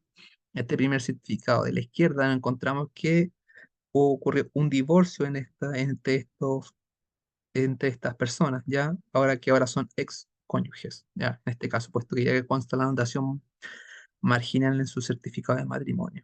Que dice que generalmente va a detallar que por sentencia del juzgado respectivo, la fecha, tanto, tanto, en la causa número del año, tanto, tanto, se ha declarado el divorcio respecto de estas personas que aparecen en la inscripción, ¿ya? Y la fecha de subinscripción, en el cual le da a conocer a terceros de que precisamente estas personas están divorciadas, ¿ya? Y podemos certificar ante terceros ajenos que tienen la calidad o estado civil de divorciados, ¿ok? Y generalmente se acompañan en la escritura de compraventa propiamente tal para certificar dicho estado civil. Y lo mismo ocurre en este certificado de la derecha, que ocurre otra notación, que es la nulidad del matrimonio, que ocurría antes de la entrada en vigencia de la ley de matrimonio, de la nueva ley de matrimonio, ¿ya? Antes del año 2003. Otro certificado, el acuerdo de unión civil, que generalmente para aquellas personas que no han contraído matrimonio, sino que celebran este acuerdo, que detalla principalmente los mismos aspectos. La circunscripción, el número de inscripción, el año, la fecha, probablemente tanto celebraron, eh, el nombre de los contrayentes, ¿ya? Y lo que nos importa en definitiva, cuál régimen patrimonial pactaron. En este caso, no pactaron comunidad de bienes. Cuando es acuerdo de unión civil, generalmente ocurre todo lo contrario a celebrar un matrimonio propiamente tal, ¿ya? En el acuerdo de unión civil, si las partes nada dicen en el acto de la celebración, se entiende que celebran el acuerdo de unión de forma de con separación de bienes, ¿ya? A menos que directamente la celebración señalen que quieren régimen común de bienes, ya que en ese caso tienen que decirlo en forma expresa, contrario a la celebración del matrimonio, que si nada dicen las partes, o sea, nada dicen los contrayentes, se establece directamente la sociedad conyugal.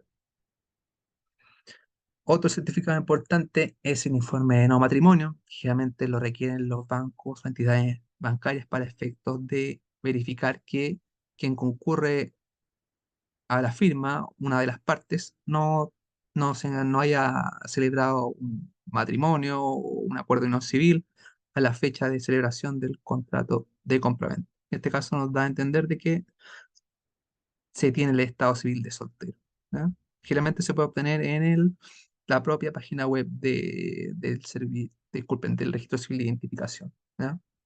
Que es el informe de no matrimonio. Otro certificado importante, el certificado de deuda de impuesto territorial. Como ya lo dijimos, se obtiene directamente en la Tesorería General de la República, en una oficina o directamente en la página web, que nos certifica que una propiedad no tiene deuda a la fecha de emisión del certificado o bien tiene deudas derivadas de este impuesto. Por ejemplo, aquí en el certificado a la derecha podemos verificar que eh, doña Mónica Alejandra Cisterno Urrutia, que precisamente puede ser la propietaria, no necesariamente el certificado acredita dominio respecto a la propiedad, pero sí nos acredita precisamente que tiene una deuda, que en este caso es impuesto territorial, adeuda una deuda total de líquida morosa de 430.000 pesos y fracción, ¿no? Y una deuda no vencida, pero que ya se encuentra liquidada de 58.000 pesos y fracción.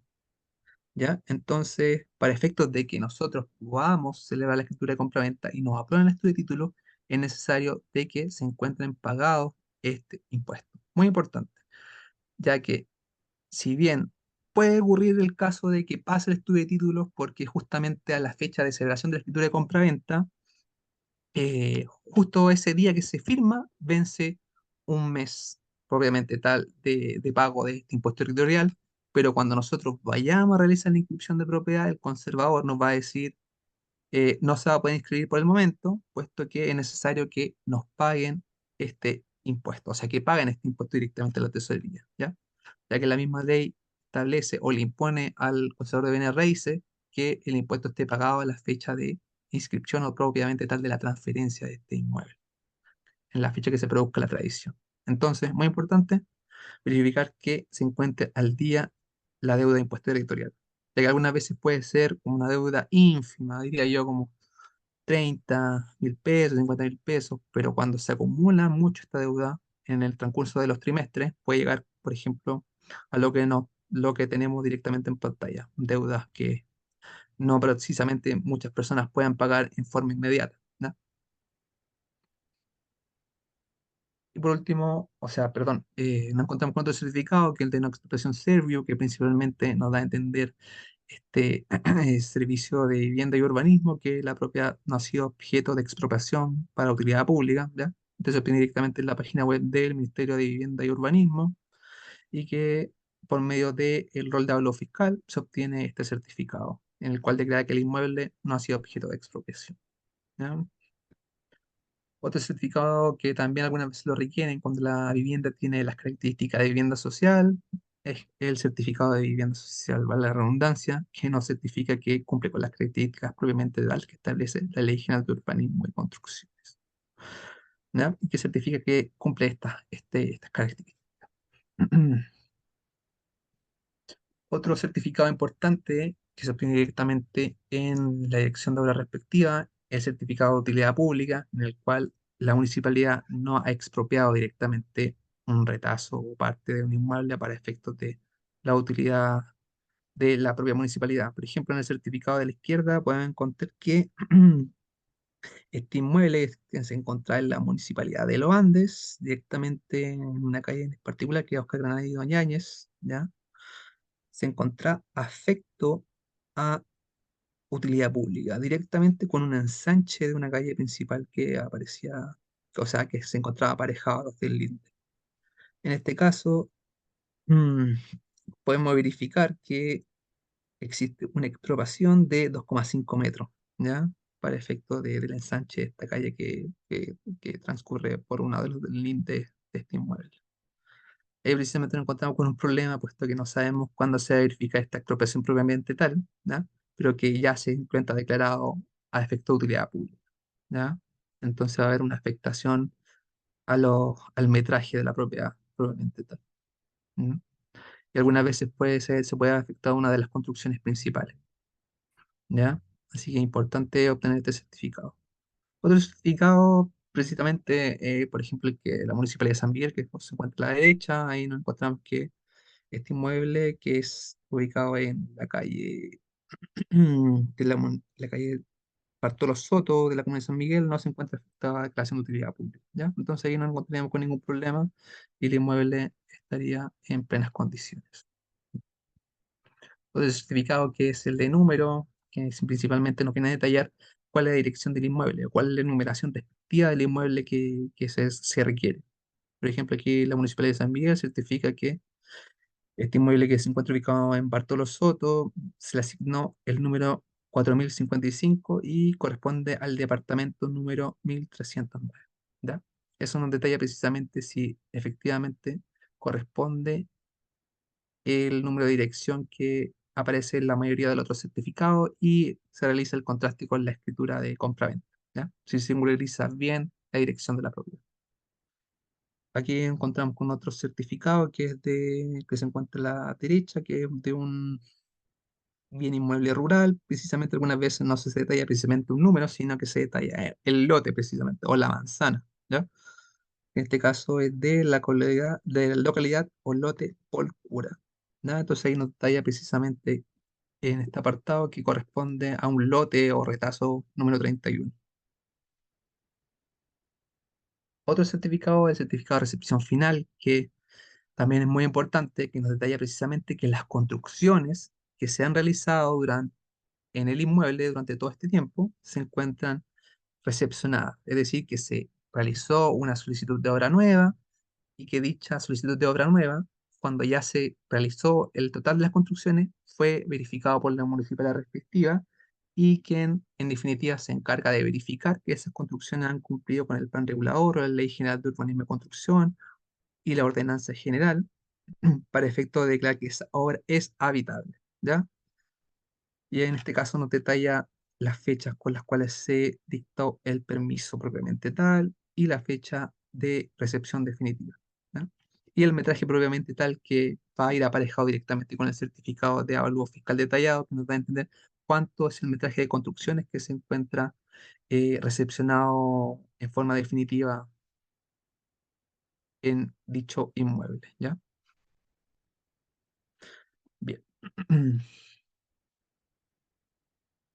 Otro certificado también que algunas veces es necesario pedirlo cuando el inmueble no está afecto a impuesto territorial, en cuyo caso necesariamente va a tener que pagar deuda de derechos de acero, ¿ya? O también un certificado es muy importante en este tipo de casos, porque puede existir la posibilidad de que la propiedad no tenga ninguna deuda por dicho concepto, o bien puede tener una deuda estrepitosa, como ocurre en el certificado de la mano derecha. Algunas veces puede llegar a ser cantidades de dinero que no precisamente se puedan ser solventadas de un momento a otro, ¿ya? Porque en este caso es muy importante verificarlo.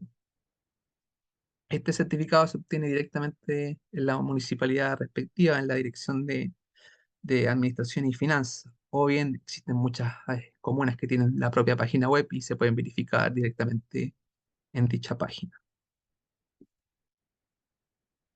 Otro certificado encontramos el avalúo fiscal detallado, que es lo primero que le requerimos al cliente para efecto de realizar la verificación del precio propiamente tal, para efectos de darle un, un- o sea, darle precisamente un precio respecto de la propiedad, ¿ya? Cuando hacemos este avalúo comercial, como nosotros le llamamos, Michael, Michael, ¿sí? permíteme un minutito, que queda una, dos slides, equipo, ya. Nos quedan 5 minutitos, no más, 3 minutos, algo así. solamente hacer una gran recomendación, muy importante, que puede ahorrarle muchos dolores de cabeza a ustedes y y por qué no decir que tengan que ustedes meterse la mano en el bolsillo como corredores. ¿Ya? Todo esto que se está mostrando, muchos de ustedes no han visto, no lo han visto en detalle, o a lo mejor han visto un tipo, aquí se mostraron varios tipos, son el set de documentos para el estudio de títulos, ¿ya? Que les vamos a compartir también junto con el material donde se obtiene el listado, ¿ya? Pero voy a ir a algo súper concreto. Las contribuciones, los gastos comunes, los derechos de aseo, el agua, la luz, el gas. Yo les recomiendo que ustedes lo incluyan como, aunque los bancos no lo piden para dar el ok al estudio de título, que para dar el ok final del estudio de título ustedes hagan el protocolo de que en notaría el día de la firma de la escritura al menos, y después el día de la entrega material, que puede ser 1, 2 o 3 meses después de firmar la escritura, tienen que llevar esos documentos y tienen que estar todas esas cuentas pagadas. No porque la escritura se haya firmado 2 o 3 meses antes de la entrega material, se cesen los pagos o no se, no lo consideren responsabilidad de quien todavía está usando el bien. El gasto común no cesa con la firma de la escritura. Entonces, ¿qué pasa? Que hoy día nos estamos encontrando con que el día de la entrega material hay deudas de gastos comunes, hay deudas de agua, deudas de luz y millonarias. ¿Por qué? Porque el banco no pide la cuenta de la luz al día. Entonces, todo lo que tenga que ver con dineros, explíquelo desde un principio, incluso en la promesa de compraventa, que tiene que estar al día en la firma de la escritura y en la entrega material que es posterior. ¿Ya? No digan que no se lo hemos dicho. ¿Por qué? Porque pueden cuestionar tus honorarios por la deuda de luz que hay, por la deuda de agua que hay, por la deuda de gastos comunes que hay, e incluso por la última cuota de contribuciones. Ni hablar sin que los derechos de aseo tienen una deuda de 5 millones de pesos y hay bancos que a veces no piden esto para dar el ok al estudio de título. Entonces, ustedes agreguen estos adicionales para decir, sí, tenemos el ok y tenemos el borrador incluso, ya porque los títulos están ajustados a derecho, pero para cerrar el proceso y llegar a la firmar, tiene que existir esto otro también. Cuidado con las cuentas repactadas, porque aparece una deuda de 100.000 pesos, pero letra chica en la cuota de 100.000 pesos, porque tiene una deuda de 3 millones de pesos. Todo eso debiese estar acordado en la promesa de compraventa. Por eso que los formatos de promesa de compraventa de notaría o que andan volando por ahí no son, para mí, no son tan válidos como el que ustedes puedan usar después de haber tenido, por ejemplo, haber participado en un simple taller como este. ¿Ya? Y lo mismo pasa con el inventario. ¿Ya? No, es que la piscina tenía un motor. No, es que el motor del motor del riego automático, el motor del portón, la reja o la protección de fierro forjado del año 1800, los aires acondicionados, son cosas que tienen que estar en la promesa como inventario. Nosotros lo tenemos como un mini inventario, la promesa lo mostró seguramente, no me recuerdo Michael, si no, se los recomiendo, ¿ya? E incluso si hay un acuerdo de entregar la propiedad pintada, limpia, con el pasto cortado, con el jardín mantenido, con la piscina limpia, son acuerdos que tienen que quedar en la promesa, ¿ya? De compraventa y no dejarlo en el acuerdo, porque yo veo diariamente que los corredores han tenido que costear con sus honorarios después de 6 meses de trabajar en una operación. ¿Por qué? Porque no se preocupó de que la cuenta de la luz estuviera pagada u otro similar, como acabo de decir. ¿Ya? Eso. Bueno, sí, muy importante verificar el pago de todos estos servicios básicos, sobre todo el gasto común, ¿ya? Muchas veces eso se pasa por alto y bueno, se paga muy caro al final de la operación, con los mismos honorarios que tanto costó trabajo, sudor, esfuerzo llevar a cabo. ¿Ok? Así que a verificar esos antecedentes que se me quedan en el tintero, que son los servicios básicos, comunes, y también derechos de aseo, que no se ve mucho. Bien, como seguía comentándole, el certificado de luego fiscal detallado, o bien simple, nos detalla precisamente el rol de avalúo, la destinación del bien inmueble, que en este caso, por ejemplo, en el de la izquierda es habitacional, ¿ya? Que generalmente lo vamos a verificar en el caso de que nos encontremos directamente con un bien raíz que puede ser de uso habitacional, comercial o agrícola. ¿Ya? En este caso es habitacional. Aquí nos detalla que está registrado para efectos del registro civil a nombre de esta persona que en este certificado es Radángela Vereda, lo cual no significa que acredite dominio, sino que precisamente es el último antecedente que tiene el Servicio de Puentes Internos para efectos de cotejar a quien estuvo inscrito, que en este caso aparece el nombre de ella, pero no acredita dominio. Como ya bien dije, el único certificado que no acredita dominio es el certificado de dominio vigente. ¿Ya? Ningún otro certificado no va a acreditar dominio. Por consiguiente, nos detalla el avalúo del terreno propiamente tal y el avalúo de las construcciones, ¿ya? Y que en definitiva nos da el avalúo total. ¿Ya? Posteriormente nos detalla si está afecta o exenta de pago de impuesto territorial. En este caso está exenta en este certificado de la izquierda. Después nos da la superficie del terreno, en este caso son 140 metros cuadrados, y la superficie de las construcciones realizadas en este terreno, que son 60 metros cuadrados. ¿Ya? En la segunda página nos detalla propiamente tal, si existen bienes comunes, en este caso al ser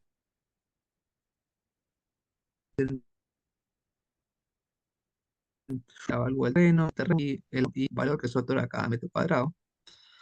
¿Ya? Y nos detalla el avalúo de la construcción, que en este caso es una albañilería de calidad 4 por un metraje de 60 metros cuadrados y el año de construcción y el avalúo que tiene la dicha fecha de emisión del certificado. Y que este certificado es muy importante para realizar el avalúo comercial, ¿ya? Que precisamente detallo y hago énfasis en que este certificado solo lo puede obtener el propietario del inmueble, ¿ya? Ya sea en forma presencial o directamente en la página web con medio de su clave única o clave tributaria, ¿ya? Y también aquí nos encontramos con el certificado de avalúo simple, que lo podemos obtener todos y que solo se obtiene con el rol de avalúo fiscal del inmueble, ¿ya? Y la comuna donde se encuentra ubicado, que nos da un detalle más ínfimo del avalúo del inmueble propiamente, ¿ya? Y el destino.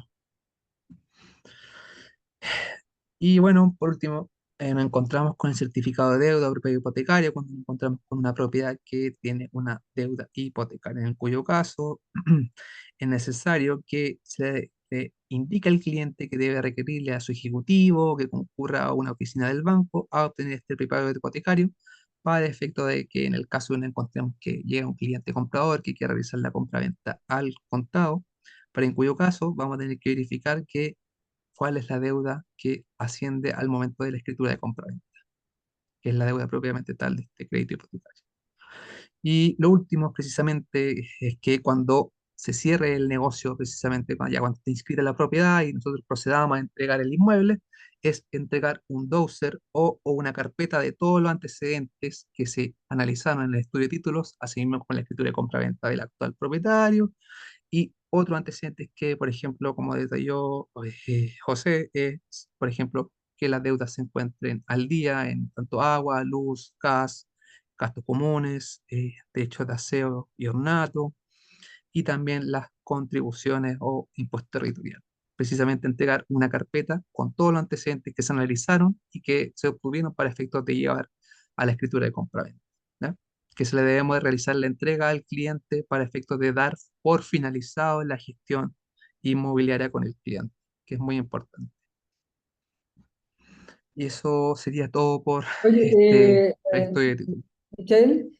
efectivamente se nos está quedando que hoy día la nueva ley está pidiendo que hay una normativa respecto a los deudores de pensiones alimenticias, ¿ya?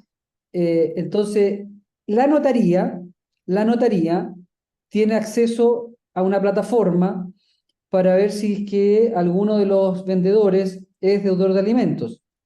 Y ahí eh, hay, en estricto rigor, lo que resguarda esto es que incluso pudiesen detener la firma o detener el pago el saldo que le corresponde al vendedor para poder pagar las deudas. Yo no me manejo al respecto ahí, yo no sé si Michael, tú tienes algo de cómo opera esa parte. Claro, sí, respecto a que generalmente todas las entidades bancarias y generalmente el notario como primer filtro y la entidad bancaria requiere precisamente una declaración en el cual las partes que van a participar de la compraventa declaren que no adeudan tres o cinco pensiones de alimentos, ¿ya? Y es necesaria precisamente que esa deuda se encuentre verificada o inscrita en el registro de deudores de alimentos que se encuentra propiamente tal en el registro civil e identificación, ¿ya? Porque puede ser que sea deudor, pero no tenga inscripción, ¿ya? Y en ese caso, si no se verifica la inscripción, se puede llevar a cabo el negocio, ¿ya? El caso que existe y cuando tenemos el problema es cuando ya tiene esta inscripción y en cuyo caso precisamente los bancos están obligados a descontar del crédito hipotecario que se le otorga la deuda propiamente tal, ¿ya? O bien que el mismo notario garantice que esa deuda se va a pagar directamente en una instrucción notarial, que es lo que ocurre en el común de los casos, que parte de lo que se entregue como pago vaya directamente a saldar esta deuda y que quede como garantía, en este caso va a quedar las instrucciones, para efecto de llevar a cabo la celebración de la compraventa. Si Y no se deja eso, una garantía de pago, no se puede llevar a cabo el negocio, no, oye, no ¿y eso permite la impide suscripción. eso impide la inscripción o el notario para la firma? El notario, para la firma, como primer filtro, ya, y si llega a pasar, si por ejemplo el funcionario se le olvidó, el mismo conservador va a verificar eso y si bien no va a realizar la inscripción, a menos que se le garantice en un acto futuro, Sí. por ejemplo, van a modificar las instrucciones notariales y establecen que cierta parte del dinero va a ir directamente al pago de esa deuda, ¿ya? Podemos decir hoy día que es parte del protocolo conservador, de revisión del conservador, así como revisa que esté pagado el precio, ¿no es cierto? En la de diferentes cláusulas. Lo importante aquí, equipo, es que ustedes en la captación, porque esto tiene que ver con el preestudio de títulos para, acuérdense, asesorarle al cliente, decirle, oye, ustedes tienen algún tema con la pensión de alimentos, pero ¿qué tiene que ver ese tema con la pensión de alimentos? Sí, lo que pasa es que, y ahí es donde viene la diferenciación del asesor inmobiliario. El tema está que si tienen un tema de pensión de alimentos tienen que resolverlo antes, si no después en la firma de la escritura van a tener problemas. Eso ya te diferencia. Eso ya es anticiparnos. De eso se trata este tipo de cosas que hemos estado conversando hoy día. Si bien al principio nosotros no vamos, y no vayan a entender esto, no vamos a sacar todos estos documentos para ver si es que hago la publicación de una propiedad. El preestudio de título, ustedes con todo lo que ya saben ahora, ya podrían tomar, y por eso les dije, vayan anotando qué tienen que preguntarle a los compradores, perdón, a los vendedores, ya, de lo que les sirva acá, que pueda impedir una venta y qué tienen que ir advirtiendo desde un principio, ya, para no encontrarse con problemas al momento de la firma de la escritura. Como por ejemplo, dijimos ahora último, todo lo que tiene que ver con el pago de las cuentas que ni siquiera están siendo verificadas o no están siendo exigibles en el estudio de títulos de parte del banco. Sí, a lo mejor lo podría exigir un abogado en una compra al contado, ¿ya? Se han respondido muchísimas preguntas en el chat. Yo agradezco ahí a Jaime Alvear, Jaime Lex, si mal no recuerdo, ya que han estado ayudando, ya conocen bastante, seguramente son del área legal. Muchas gracias por estar ahí también, porque de eso se trata. Dijimos de que este también es un espacio de coworking, ¿ya? Entonces, seguramente perdón, de networking, ya más que de coworking, de networking, que ahí van a ir de colaboración. Por lo tanto, muy bueno. Ya, muy bueno lo que hicieron, los felicito, les agradezco. No pudimos responder todo, ya son las 10 de la noche, ya no queremos pasarnos. Dijimos 9:30, 10. Los felicito por esto. Muchas gracias, Michael. Eh, Tratar de condensar un curso completo de estudio de títulos, ya te felicito porque lo pudiste hacer, lo pudiste lograr para poder darle este lenguaje técnico, darle este barniz que les puede ayudar a ahorrarse muchas lucas, mucho tiempo, ya, y poder mostrarse como verdaderos profesionales inmobiliarios, porque hoy día no basta tener la expectativa de generar un ingreso extra por todo lo que está pasando en el mercado inmobiliario, la regulación que se viene, ¿no es cierto? Todo lo que tiene que ver con la caída en los precios, la caída en las ventas. Hoy día no vende cualquiera, sino que realmente es quien quiera entregar una mayor seguridad a las personas y a ustedes mismos en sus emprendimientos, y que sea un negocio sostenible en el tiempo. Muchísimas gracias, muchísimas gracias. El material se va al grupo de webinars. Hay 2 grupos de webinars, no tienen que estar en los 2, solo en uno, ¿ya? Es solamente porque llegamos a las 1000 personas en uno, el otro se está llenando, no lo vayamos a llenar el segundo, ¿ya? Y si quieren compartir esto, no hay ningún problema. La presentación la vamos a compartir junto a otro material más, y mañana tenemos foro sobre lo mismo, sobre este tema, ya de 20 horas a 22 horas, y el miércoles también. Muchas gracias también al equipo de Grupo Premium que está ahí siempre pendiente, a todos por darnos esta oportunidad de compartir conocimiento con ustedes, darnos a conocer de una manera distinta, ya, sino que es entregando lo que también nosotros nos han entregado como conocimiento, ya que el conocimiento no basta para poder ser sostenible y ser altamente productivo. Por lo tanto, no hay ningún problema en entregar y regalar el conocimiento, porque se requiere de mucho más, y nosotros como Grupo Premium sí podemos estar con ustedes en sus emprendimientos. Así que nos vemos en los chats, nos vemos el próximo jueves, y atento porque vienen noticias de cosas tan importantes como la nueva normativa en cuanto a la declaración de los arriendos en la DJ 1835, ya que era solamente para declaraciones de arriendos con administración, ahora va a ser de todos, y eso también va a ahorrar mucho dinero a los corredores, porque les van a cobrar a ustedes si es que no declaran multas, y por otro lado va a ahorrarle mucho dinero a los propietarios al no tener que estar, saca la presentación nomás, al no tener que estar pagando impuestos atrasados y multas en el año 2024, porque vamos a tener que declarar el año 2023. Buenísimo, un aplauso para ustedes. Ya voy a abrir micrófonos a todos para que digan algunas palabras. Muchas gracias, me pareció malo, me pareció bueno, didáctico, no sé, lo que ustedes quieran, ya, con respeto, y no importa que nos crucemos porque es la idea para escucharles todos qué les pareció esta instancia, y si es que quieren que sigamos en estos webinars, porque vamos en el quinto, viene el sexto, nos queda la mitad, son 12, pero estamos pensando en un nuevo ciclo de 12 más, pero siempre y cuando ustedes lo pidan. Si no lo piden, no tiene sentido. Muchas gracias. Tuvimos cerca de 200 personas en el webinar de hoy día, derecho, 2 horas de puro valor, de pura seguridad para ustedes, sus emprendimientos y los clientes, y abro micrófonos para todos.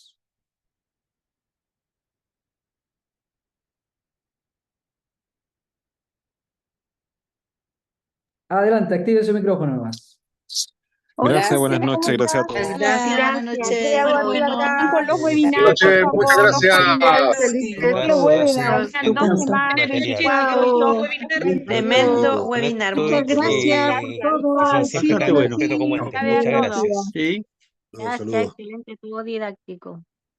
Sí, Gracias, muy gracias, muchas profe. gracias. Muchas gracias, profe. Muy interesante. Gracias, profesor. Gracias, José, y a todo el equipo. Eso para ustedes, que les vaya muy bien, buenas noches. Chao, buenas Gracias, noches. Nos saludos. vemos. Muchas gracias. Saludos. Ahora soy el título 2.